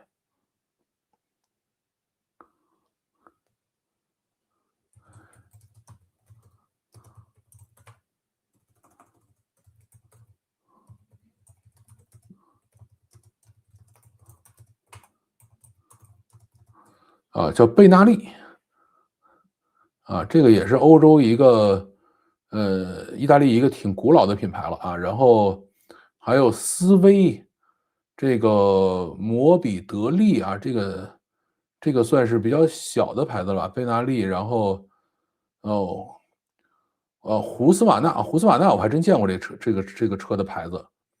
德国的 MRFA 啊，叫米法啊，这个也都被中国公司给收购了。它收购完了以后，就可以好好的造汽车了嘛。Perplexity 像个严肃的老师啊 ，Perplexity 坑了我一次以后，我就再不用了，因为我第一次问他一个什么事儿，他给我回答了，然后我就录了节目，然后我第二次再问的时候，他就直接引用了我录的那个节目，然后告诉就是这么回事儿，然后我以后就再也不弄了，再也不使了。Cloud 有时候会像个戏精，我 Cloud 使的最少。我太喜欢北方的气候了啊！上个月在颐和园被寒风吹得好爽啊！现在潮汕过年吃年夜饭要开空调，哎呀，这个就没法说。我前两天在石家庄也要开空调，热死我了，20多度。GPT Plus 训练了很久才正常，啊，这个每次都提醒我不能骂人，这就没法整。GPT 有时候挺烦的啊，这个因为我使用 Codex 嘛。我写了一个这个提示词，让它给我生成 Midjourney 的提示词。然后呢，我要求的是你必须给我，指名道姓的说我是引用了哪个电影，引用了哪一个艺术家，引用了哪一个形象。然后呢，这个，他就规避了啊。他每次我引用了，比如说，呃，新海诚啊，他就给我规避了，他要去描述。我说你为什么不直接做？他说我内部是有这个原则的。我虽然这个提示词写的是这么写的，但我使用的时候就不能出。所以我后来就没办法，只能把这段东西放到这个 Gemini Client 里头去跑，这真没招。潮汕哪里呢？啊，这有人在问潮汕的事情。好吧，泰安人啊，泰山也没爬过上去过，好吧，这个还是很棒的啊。我住美国，周围的人都是欧洲的第二代、第三代，很多传统都有保留啊，这个有的有，但是可能美国南方或者是这边会保留多一点吧。啊，像纽约啊或者硅谷啊，真未必能保留多少。眼光娘娘店知道吗？啊，这不知道是什么东西了。是不是行业不同引起的不同见解啊？我用 Gemini 比较准啊。那个专业知识，过去50年全球不会超过30个人知道，居然 Gemini 也能蒙对啊，这个我就不知道了，它这个真不好说。我开特斯拉啊，开始也是冷汗啊，慢慢习惯了。现在我每天去玩3D 打印啊，这个来去20分钟，基本端到端自动驾驶。说基本是最后停车，我喜欢自己选择啊，例如有树荫的地方，好吧。特斯拉的端到端肯定是很强啊，这也没什么好说的。反正小米这个我觉得还是差非常非常远。就是车可能造的是很结实啊，但是，自动驾驶这块就没法说了。前几年福田还复活了一个德国死了几十年的汽车品牌啊，B 开头的啊，宣传都是德国 BBBA，这个我还不太了，好像是有过这种故事，就是咱们现在都是跑到欧洲去买牌子啊，买完了以后把它复活过来。泰山娘娘庙啊，泰山娘娘殿有啊，一球娃娃你们知道吗？这就不知道了啊。那么老范是不是 AI 过？最近欧洲跑到美国来投资多少呢？例如德国宝马这方面在干啥啊？这个不都是被特朗普摁着脑袋逼着去的吗？对吧？你不来投资我就罚你啊！啊，中国你说我们也没逼他，他不也就来了吗？这不高下立判了吗？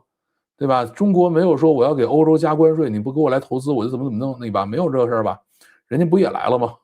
啊，而且中国还跑到欧洲去投资了好多厂，啊，美国在欧洲投资，你比如特斯拉啊，在柏林建个工厂，今天说这个老鼠怎么样了，明天鸟怎么样了，后天说你们这个啊，这个工作时长太长了，对吧？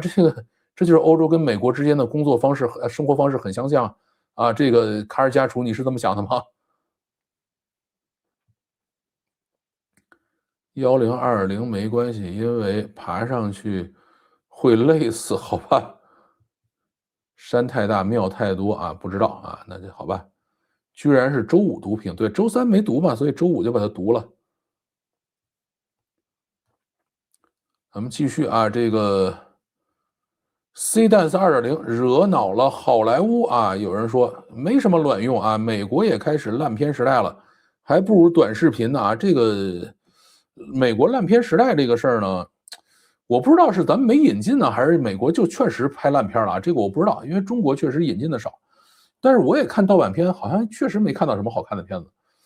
但是也有可能是我自己被扭曲了啊，因为我可能刷短视频刷太多了啊，这个可能性也是存在的。我觉得美国这种觉醒主义啊、政治正确这个东西，确实是在逼着很多的导演去说谎话啊，这个导致很多片子拍得很烂。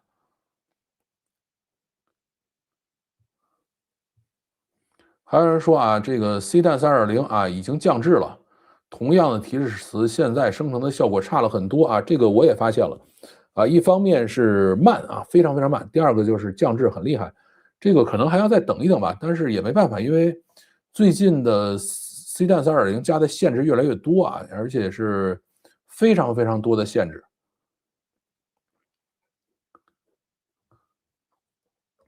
还有人说啊，把 C 蛋3.0向全世界公开变成 Open Source 就好了，动员全世界的围攻既得利益者，这个不太容易啊，因为字节跳动其实是很少开源东西的啊，他们的东西都是闭源的，从豆包、C Dance、C Dream 全都是闭源的，所以这个就不知道了。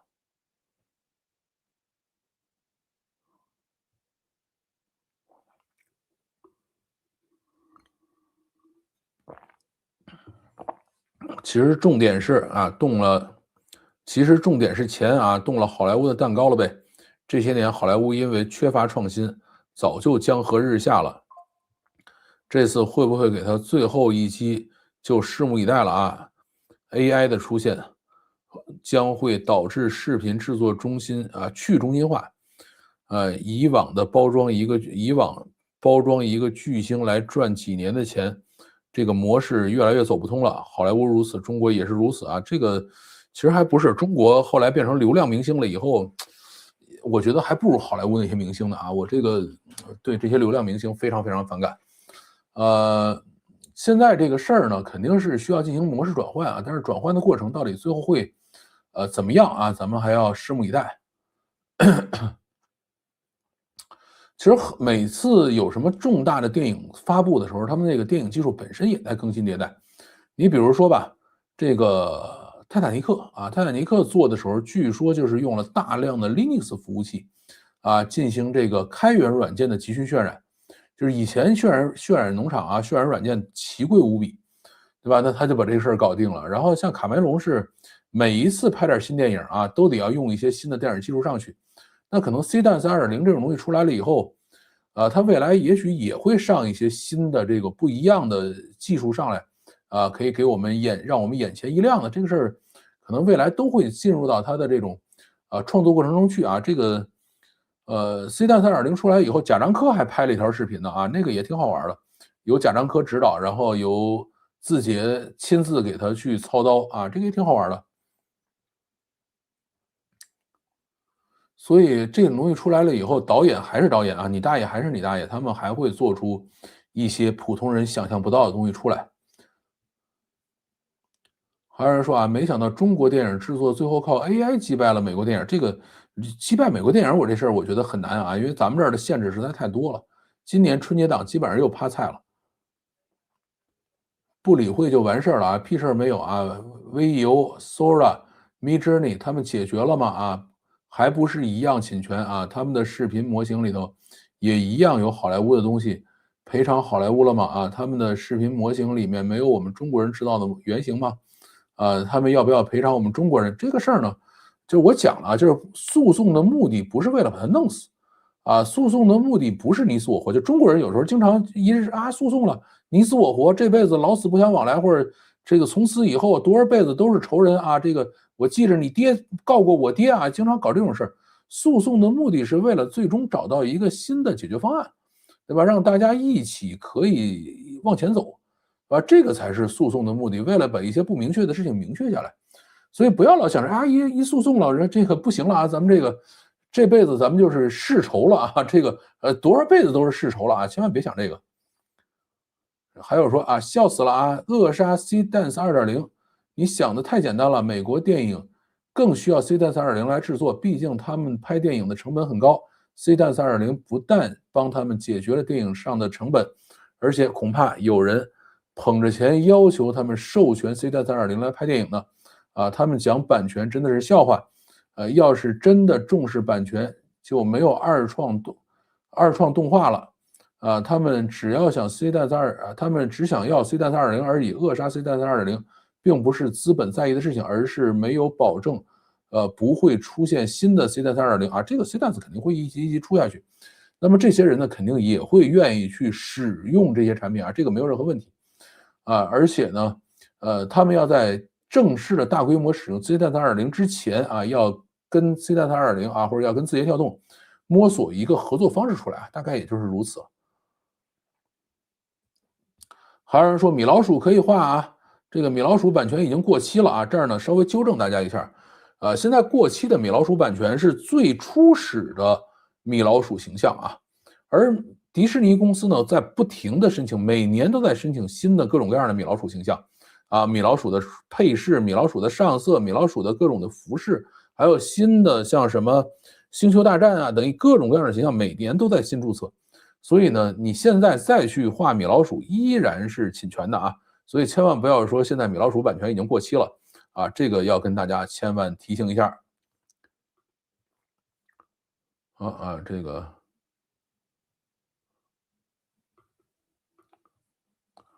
那么老范是不是 AI 过最近这个看过了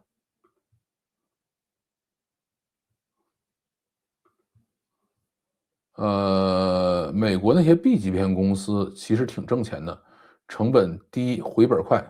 什么叫 B 级片？我不知道，从来没听说过这个东西啊，给我解释解释。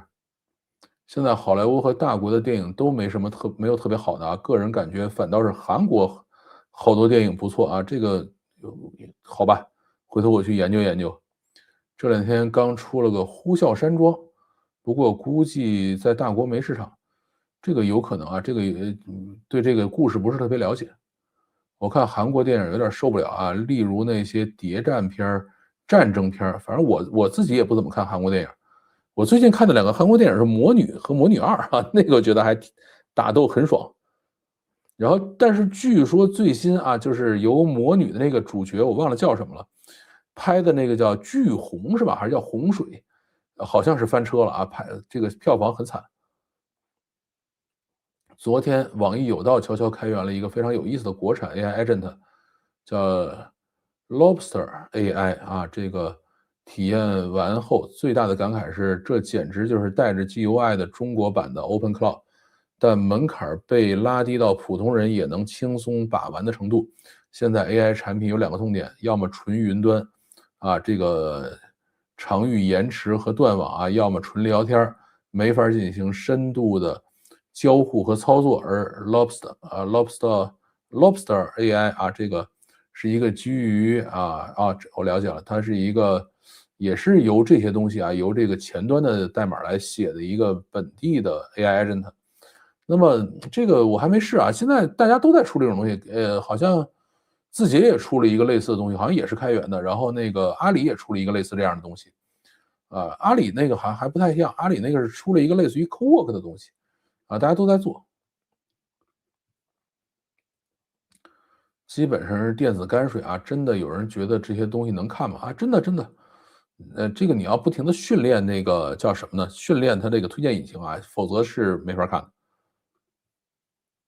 用了几天 CDance2，靠关键词凭空生成场景很烂，只能垫已经有一个视频来修改人物内容，靠 AI 击败电影工业应该不行。哎，我觉得你最后工程化了，然后能够生成很长的内容，然后能够生成很高清的内容，能够靠 API，然后把大段的这种提示词去进行工程化的输入的话，是可以击败电影工业的啊，这个没有任何问题。好像诺兰是喜欢实拍吧，他好像拍那个叫谁来着？就是还专门要去扔一颗核弹啊，就是他最后没有弄核弹，但是也弄了一个巨大的炸弹去点了一下。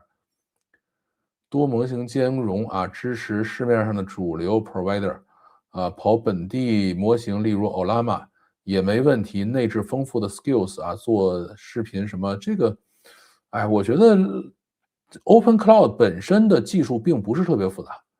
啊，大家既然觉得这是一个方向，那就做就好了。你只需要自然语言聊天啊，这个我觉得都还好吧。啊，他居然还敢接 Telegram 和 Discord，那胆儿挺大的。我看韩国片啊，是觉得他们搞谍战、搞战争比较有题材，结果看着很痛苦啊，经常看不完。我真的看韩国片看的很少啊，包括韩剧看的都很少。我最近好像日本电影也基本上不看了。好，最后还有几条稻香村的品牌故事啊，这是昨天在老丈母娘的养老院的楼顶上拍的啊。有人说了啊，这个多油、多糖、多钠、多添加剂的垃圾食品，少吃或者不吃为宜啊。这个刚才咱们其实也讲了半天，点心这个东西呢，就是少吃或者不吃啊。而且中国的这个酥皮点心是用猪油做的啊，就是它是用猪油和面做的油酥，然后跟这个热水和面的这个普通的面，然后一层一层叠起来的啊，这是这样做出来这个点心。所以你吃的这个酥皮点心，实际上就是在吃猪油啊。然后糖呢，确实是搁的比较多，因为中国人其实不太爱吃糖的。就是中国对于甜食的最高评价叫不甜，对吧？这个对于老外来说完全无法理解。就是原来我记得看到有人去评测军粮那个视频，就是呢中国人去吃老外的这个军粮，比如美国的什么标准军粮啊什么这个，都觉得挺好吃的。然后吃中国军粮肯定觉得最好吃嘛，这个中国人适应这口味嘛。然后你把中国军粮给老外吃，吃完了以后说，哎呀，这个主食还行啊，什么这个自热米饭啊，什么这个菜呀还可以，但是里头配的什么巧克力啊、饼干啊这些东西，怎么没味儿呢？一点都不甜，对吧？这是他们的评价，这个没办法。我觉得反正老外吃糖这块绝对比咱们口重，但是吃盐没准咱们比他们口重啊，这个我就不太确定了。添加剂这事儿就没法整了，就是中国的，特别是糕点这块添加剂完全是重灾区。嗯，还有人说啊，这个故事告诉我们，大国的品牌老字号大概率自古以来，众所周知的雾里看花，这个穿凿附会。小时候去北京，慕名去稻香村，大失所望。这个糕点叫做点心啊，不是论个卖，而是论斤腰。苏州月饼一口咬下去，要当心牙齿崩裂啊！这个其实你吃的不是苏式月饼，那是北京月饼。北京月饼确实是很硬啊！这几天每逢过年过节，稻香村的糕点在美国的华人超市摆放不少，我从来不看啊，知道不好吃，而且不靠谱。美国超市摆的应该都是苏稻的产品啊，应该不会有北京三河稻香村的产品啊。然后呢，这个至于点心这个词儿呢，是这样的啊，就是它南方跟北方确实有差别。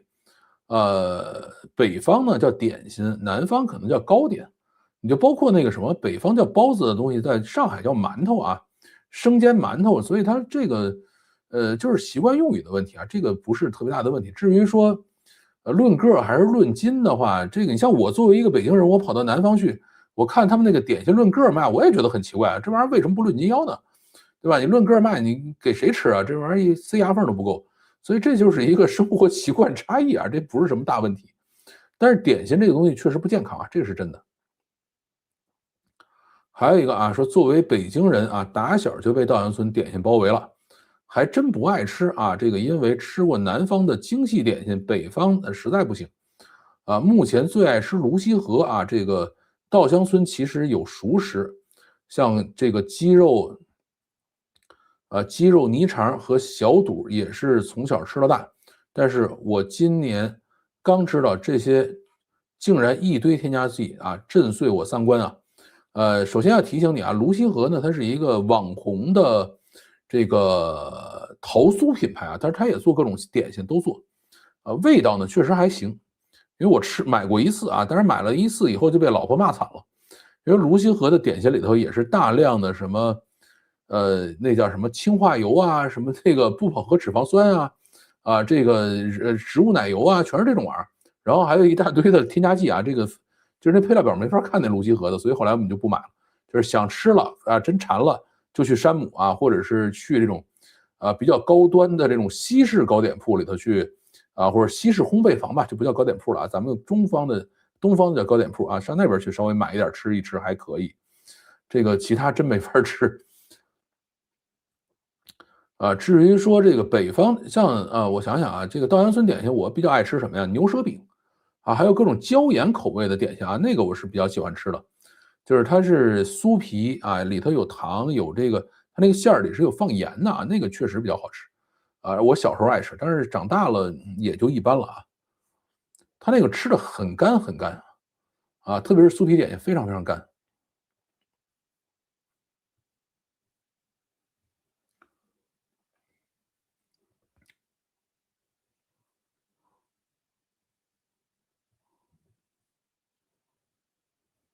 目前还在2月份热映的末日灾难电影啊，这个《末日逃生2》，这个我还没看啊。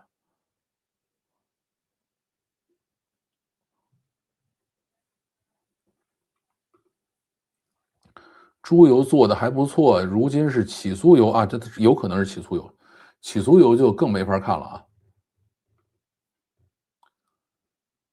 这一步不再是躲避灾难，而是重建和寻找，好吧？我现在我看了这个2的介绍，然后我就把1和2都下下来，我1和2都没看过。这个同感啊，澳洲的甜食很多齁的要命，倒是没吃过特别咸的东西。对，我感觉可能西方人吃的要比咱们口淡，但是呢，他们吃甜啊吃的比咱们厉害，但是吃盐吃的比咱们少。油呢，我觉得可能他们吃的比咱们多啊，特别是奶酪啊，咱们是不怎么吃的。老外吃糖是一个大国老生常谈，但是这里边其实有个理解误区啊，什么理解误区？难道老外吃的不那么甜吗？这个我想听听这个啊，这个我很关心，我等你回复。想吃的就是身体需要的啊，不要去介意，想吃就吃。这个还是不能再太这样啊，因为人有的时候，没法特别精确的控制自己。对小贩的未来，特别是人工智能有何指导？没什么指导，你开心就行。啊，所有人工智能工具先用起来，用完了以后再说其他的。对，好啊，所有评论都读完了，快，这个卡尔加楚，赶快告诉我，这个中国人对于外国人吃糖这个事儿到底有什么误解？这个我特别关心。然后你这个美食家每天给我这儿晒菜谱的人，赶快给我打字打回来，你还在这儿不？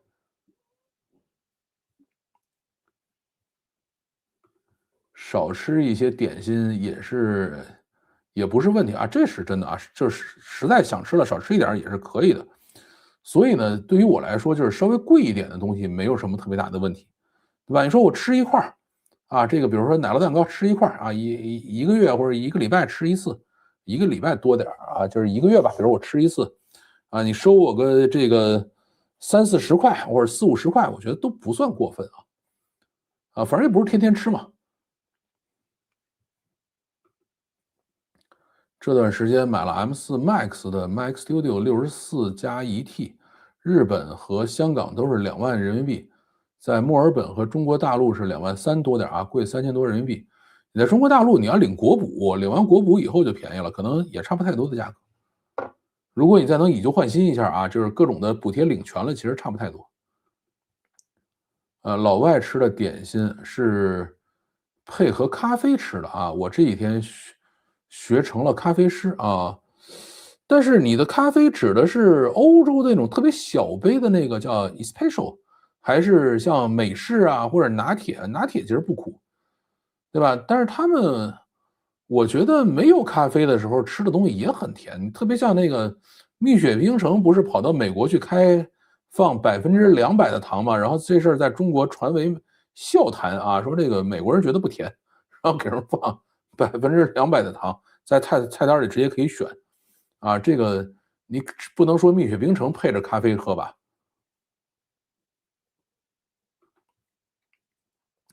主要是因为现在只有极少店铺有现货啊，这个其实都是4月7号以后才有货，不知道下个月4月有没有发布新的 Mac Studio？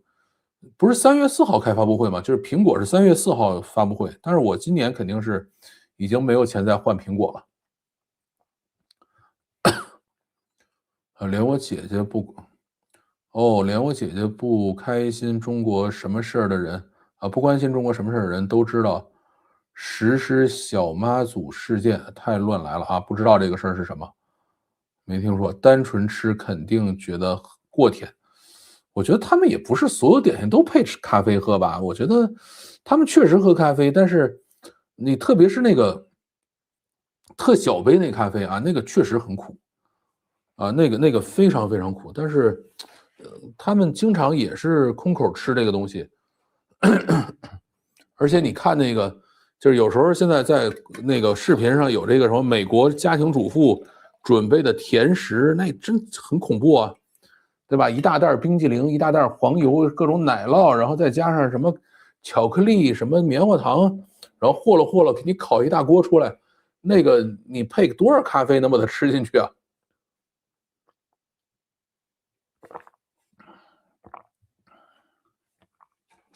全是美食频道，对啊，这个咱们就讲吃呗。拿铁那些都是，拿铁那些也都是意大利浓缩做的。对，拿铁应该是一杯奶，然后加上，哎，好像是福瑞白还是拿铁，就反正一个是先加奶，一个是先加咖啡啊，这个不能搅和，这反正挺逗的。我到最后就没搞明白他们俩到底哪个是哪个，一个是牛奶里加咖啡，一个是咖啡里加牛奶。然后美式和黑咖啡好像也是一个是咖啡里加水，一个是水里加咖啡啊，反正这儿搞成这样。赶上直播了，快结束了吗？对的，是的，快结束了。你要看那些蜜雪冰城的新闻，你就输了。那个新闻是假新闻吗？怎么我就输了呢？那你告诉我真实的情况是什么？蜜雪冰城在美国从来没有开过店，从来没有美国人见过蜜雪冰城，然后蜜雪冰城在美国从来没有200%的糖，还是蜜雪冰城外边这个排队的人都是 AI 视频生成的？我到底输在哪儿了？来了点赞啊，这个欢迎欢迎，新年快乐啊，没问题，大家都新年快乐。这个卡尔加楚，你是不是觉得这个中国人就是这个在美国卖蜜雪冰城这事儿就从来没发生过，都是阴谋论？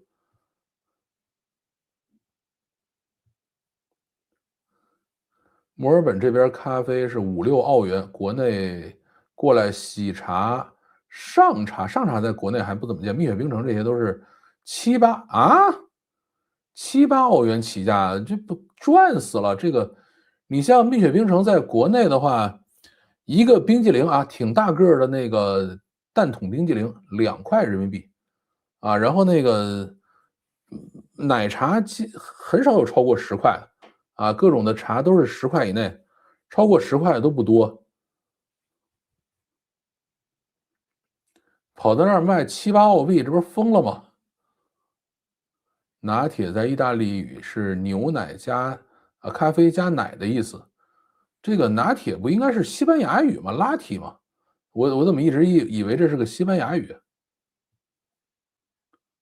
福瑞白啊 ，flat white 就是没有奶泡的拿铁咖啡。但是我记得里头好像有一个是这个，有一个是先加奶后加咖啡，有一个是先加咖啡后加奶，反正我忘了啊。这个事儿我本身不是特别懂。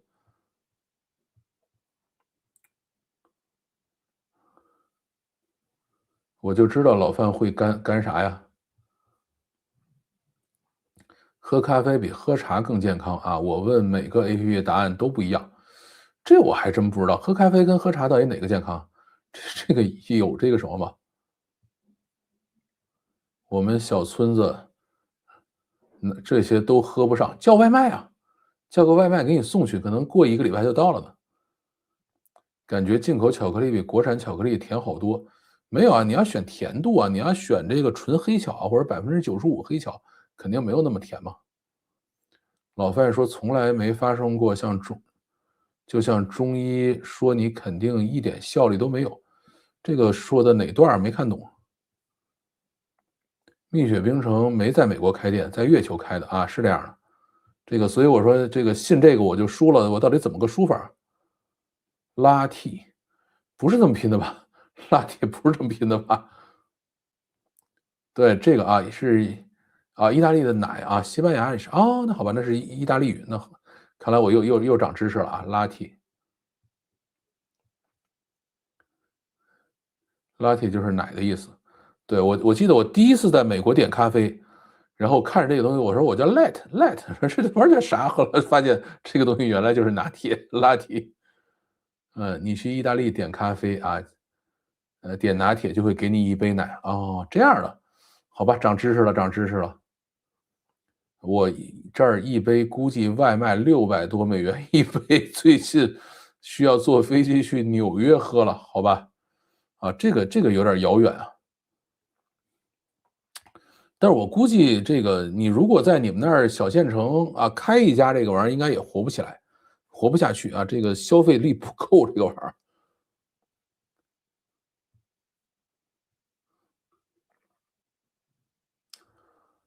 好啊，我们最后这个成功的把老范读屏变成了赛博吃播啊，这个蜜雪冰城在美国开了店呀，看看中国川普的视频，中国川普视频是谁？但是不知道啊，这个事儿就是他可能开了那么1、2家吧，啊，然后放了200%的糖啊，那么我要信这个事儿我就输了啊，这个大概就是这样的。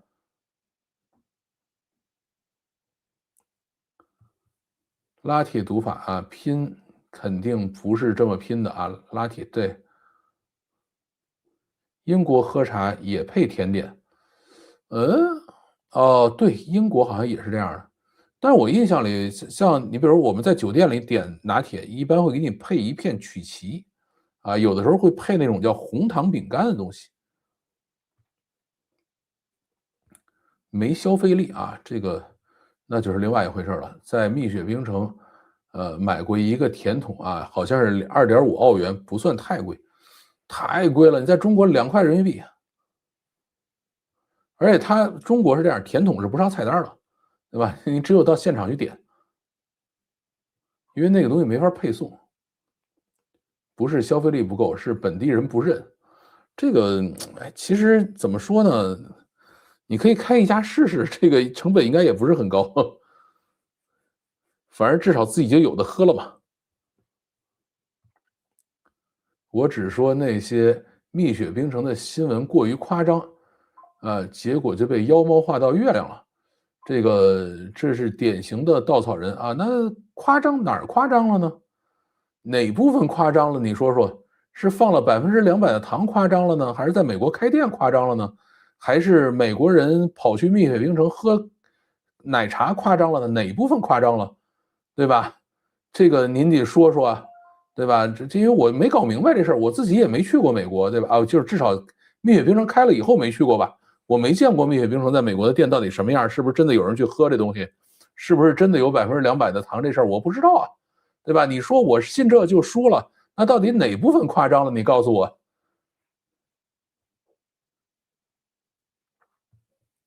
啊，这就不知道了，这个没有意义了。奶茶、饮料这些在国外的价格都很贵啊，基本比咖啡贵30%以上，生意很好，要排队啊？不对啊，在中国都是咖啡比奶茶贵啊。这个奶茶一般，比如说好的能卖到十几20啊，那咖啡基本上都是，瑞幸可能是十几块钱一杯啊，那这个星巴克都是30多一杯，对吧？这个正好反过来啊，这是。姜茶配曲奇啊，好吧。墨尔本蜜雪冰城只有2家店啊，这个也很神奇啊。基本都是想家的中国人去买啊，我没看见纯白人一个人去吃的。纯白人的话，都是有中国朋友带着去的啊，这个我觉得是可以理解的。就是你说，哎，这个白人特别喜欢喝蜜雪冰城，都排队啊，这个事儿，我觉得应该有夸张的部分啊。但是咱也没讲这部分，咱只是说这个玩意儿在美国卖200%糖嘛，都可、蜜雪还有喜茶之类啊，生意都很好。这个好吧，我们这里开的大国奶茶店，都是有几种甜度的，问题是倒闭太快啊，这个我觉得倒是可以理解，大家不喜欢就换呗，这没什么问题。85°C 现在赚钱啊，全靠美国分店，中国好像都快倒闭干净了吧？我已经原来大量的85°C 好像都关门了，我现在在北京基本上看不到了，在上海好像这次也没怎么看到，原来上海有好多85°C，北京以前也有。可以看看抹茶啊，在这个湾区红飞喜啊，这个抹茶是日本的吧？在日本反而便宜啊，都是来概念加舶来品啊，都会有溢价，那我也好吧。这个想家就吃紫燕百味鸡啊，这是什么东西？我从来没听说过。我现在听说是这个什么东西，就是杨国福开到国外都很火啊，说这个特别适合老外的口味，我不知道为什么，我自己是很喜欢吃杨国福，我今天中午还吃了杨国福呢。紫燕百味鸡还是上市公司，哎，没听说过这个啊，我在北京从来没听说过这玩意儿。因为在中国呢，吃鸡肯定不算是一个高档消费，吃牛肉才是高档消费。澳洲和美国都有，这是哪儿的品牌？不知道。好啊，不能再聊下去了，差不多到这里啊。到最后呢，跟大家做一个预告啊，明天晚上8点还有一个直播，我跟土拨鼠两个呢还会再聊一期，聊什么呢？这个前面啊有很多人在讲说，马斯克不是惦记在天上放100万颗卫星，然后做这个算力中心嘛？啊，然后呢，就有很多中国人说，哎呀，这个算力中心你得上太阳能电池板啊，这玩意儿80%-90%还是多少都是中国产的，咱又可以卡他脖子了啊。所以呢，我们俩明天准备论证一下这件事儿，说中国啊，是不是可以在马斯克向太空中发这个上百万吨载荷啊，100万颗算力卫星的时候，能不能卡他脖子啊？特别是在春节前，SpaceX 团队呢在中国看厂啊，就是传出来说，哎，这个他去这个厂看了，上那个厂看了，传出这个 SpaceX 团队到哪个厂呢？哪个厂的这个股票就狂涨，涨完了以后呢，过2天这个厂就出来辟谣，啊，说那个我们跟 SpaceX 没有达成任何协议啊，然后呢，这个股票咵就跌下去。所以明天呢，咱们找这个航天专家再跟大家讲一讲啊，这个到底是一个什么故事。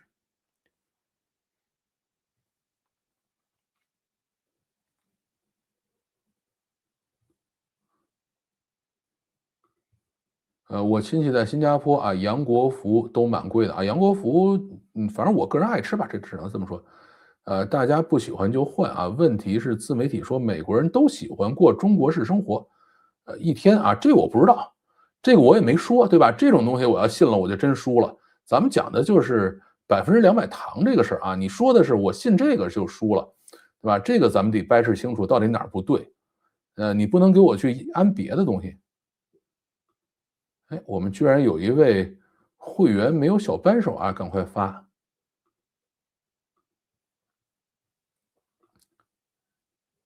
黄记黄还有吗？黄记黄在北京还有，但是我那个三汁叫三汁焖鸡还是三汁焖菜，我是很不喜欢吃那个玩意儿。紫燕百味鸡出妹妹的是夫妻肺片，百味鸡、藤椒鸡啊，这个就真的不那么了解了。四川品牌啊，那有可能。反正这个北京没见过。出名的啊，夫妻肺片啊，拌菜没吃过这个啊，一般很少人出去吃，太贵了，一个人都得30刀啊，还是亚超买点东西自己做比较划算。对啊，你看人家卡尔加厨就把自己锻炼成了这个绝顶大厨了。哎，对，卡尔加厨，我想问你个问题啊，你还在吧？这个我看到你给我分享的情人节餐单了啊，你们几个人吃啊？这情人节大餐不可能说坐一屋子好几十人吃吧？说了，在美国卖奶茶都是几种甜度，包括无糖，那包不包括200%糖呢？对吧？我就关心这个，对吧？人家在中国报道的就是200%糖啊，那么如果有呢，那我信这就没错啊，那就是你输了，对吧？如果没有呢，那确实我听信谣言了，对吧？那我认，对吧？你不能说，哎，我信了这新闻，我输了，最后你告诉有几种，到底有几种呢？有没有200%？对吧？是不是所有的奶茶店到美国都有200%糖啊？这个原来我们还只说蜜雪冰城有，要照你这说，是不是都有200%啊？那这到底是什么故事？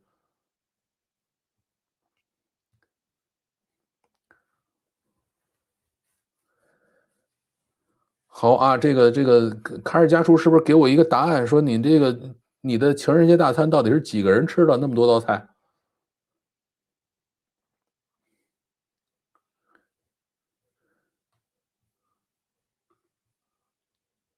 这边中国菜、川菜排第一，都喜欢吃麻辣，为什么呀？我不对，听说欧洲人不能吃麻辣吗？我听说是欧洲人和这个好像是南美人，这个是吃麻辣的，好像美国人好像吃辣椒也一般吧。2个人吃啊，吃仪式感，好吧？你这个很厉害啊，这个这么多菜俩人吃。最近的确，美国社交媒体有一阵风，就是中式生活啊，例如喝热水、不剧烈运动等等。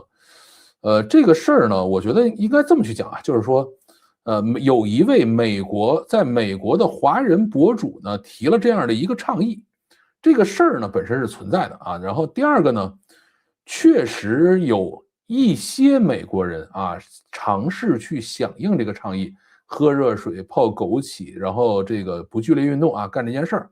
至于这些人到底占多大比例呢？我不知道啊，没有进行过认真的考察和分析研究，但是呢，这件事情确实发生了啊。那么这样解释是不是相对来说比较中正平和了？美国抖音上确实有一个趋势啊，对，它也就是一阵风呗，这个事儿很正常啊，就是这件事儿它是存在的，它存在这件事儿本身对于美国人来说它也不丢人，对吧？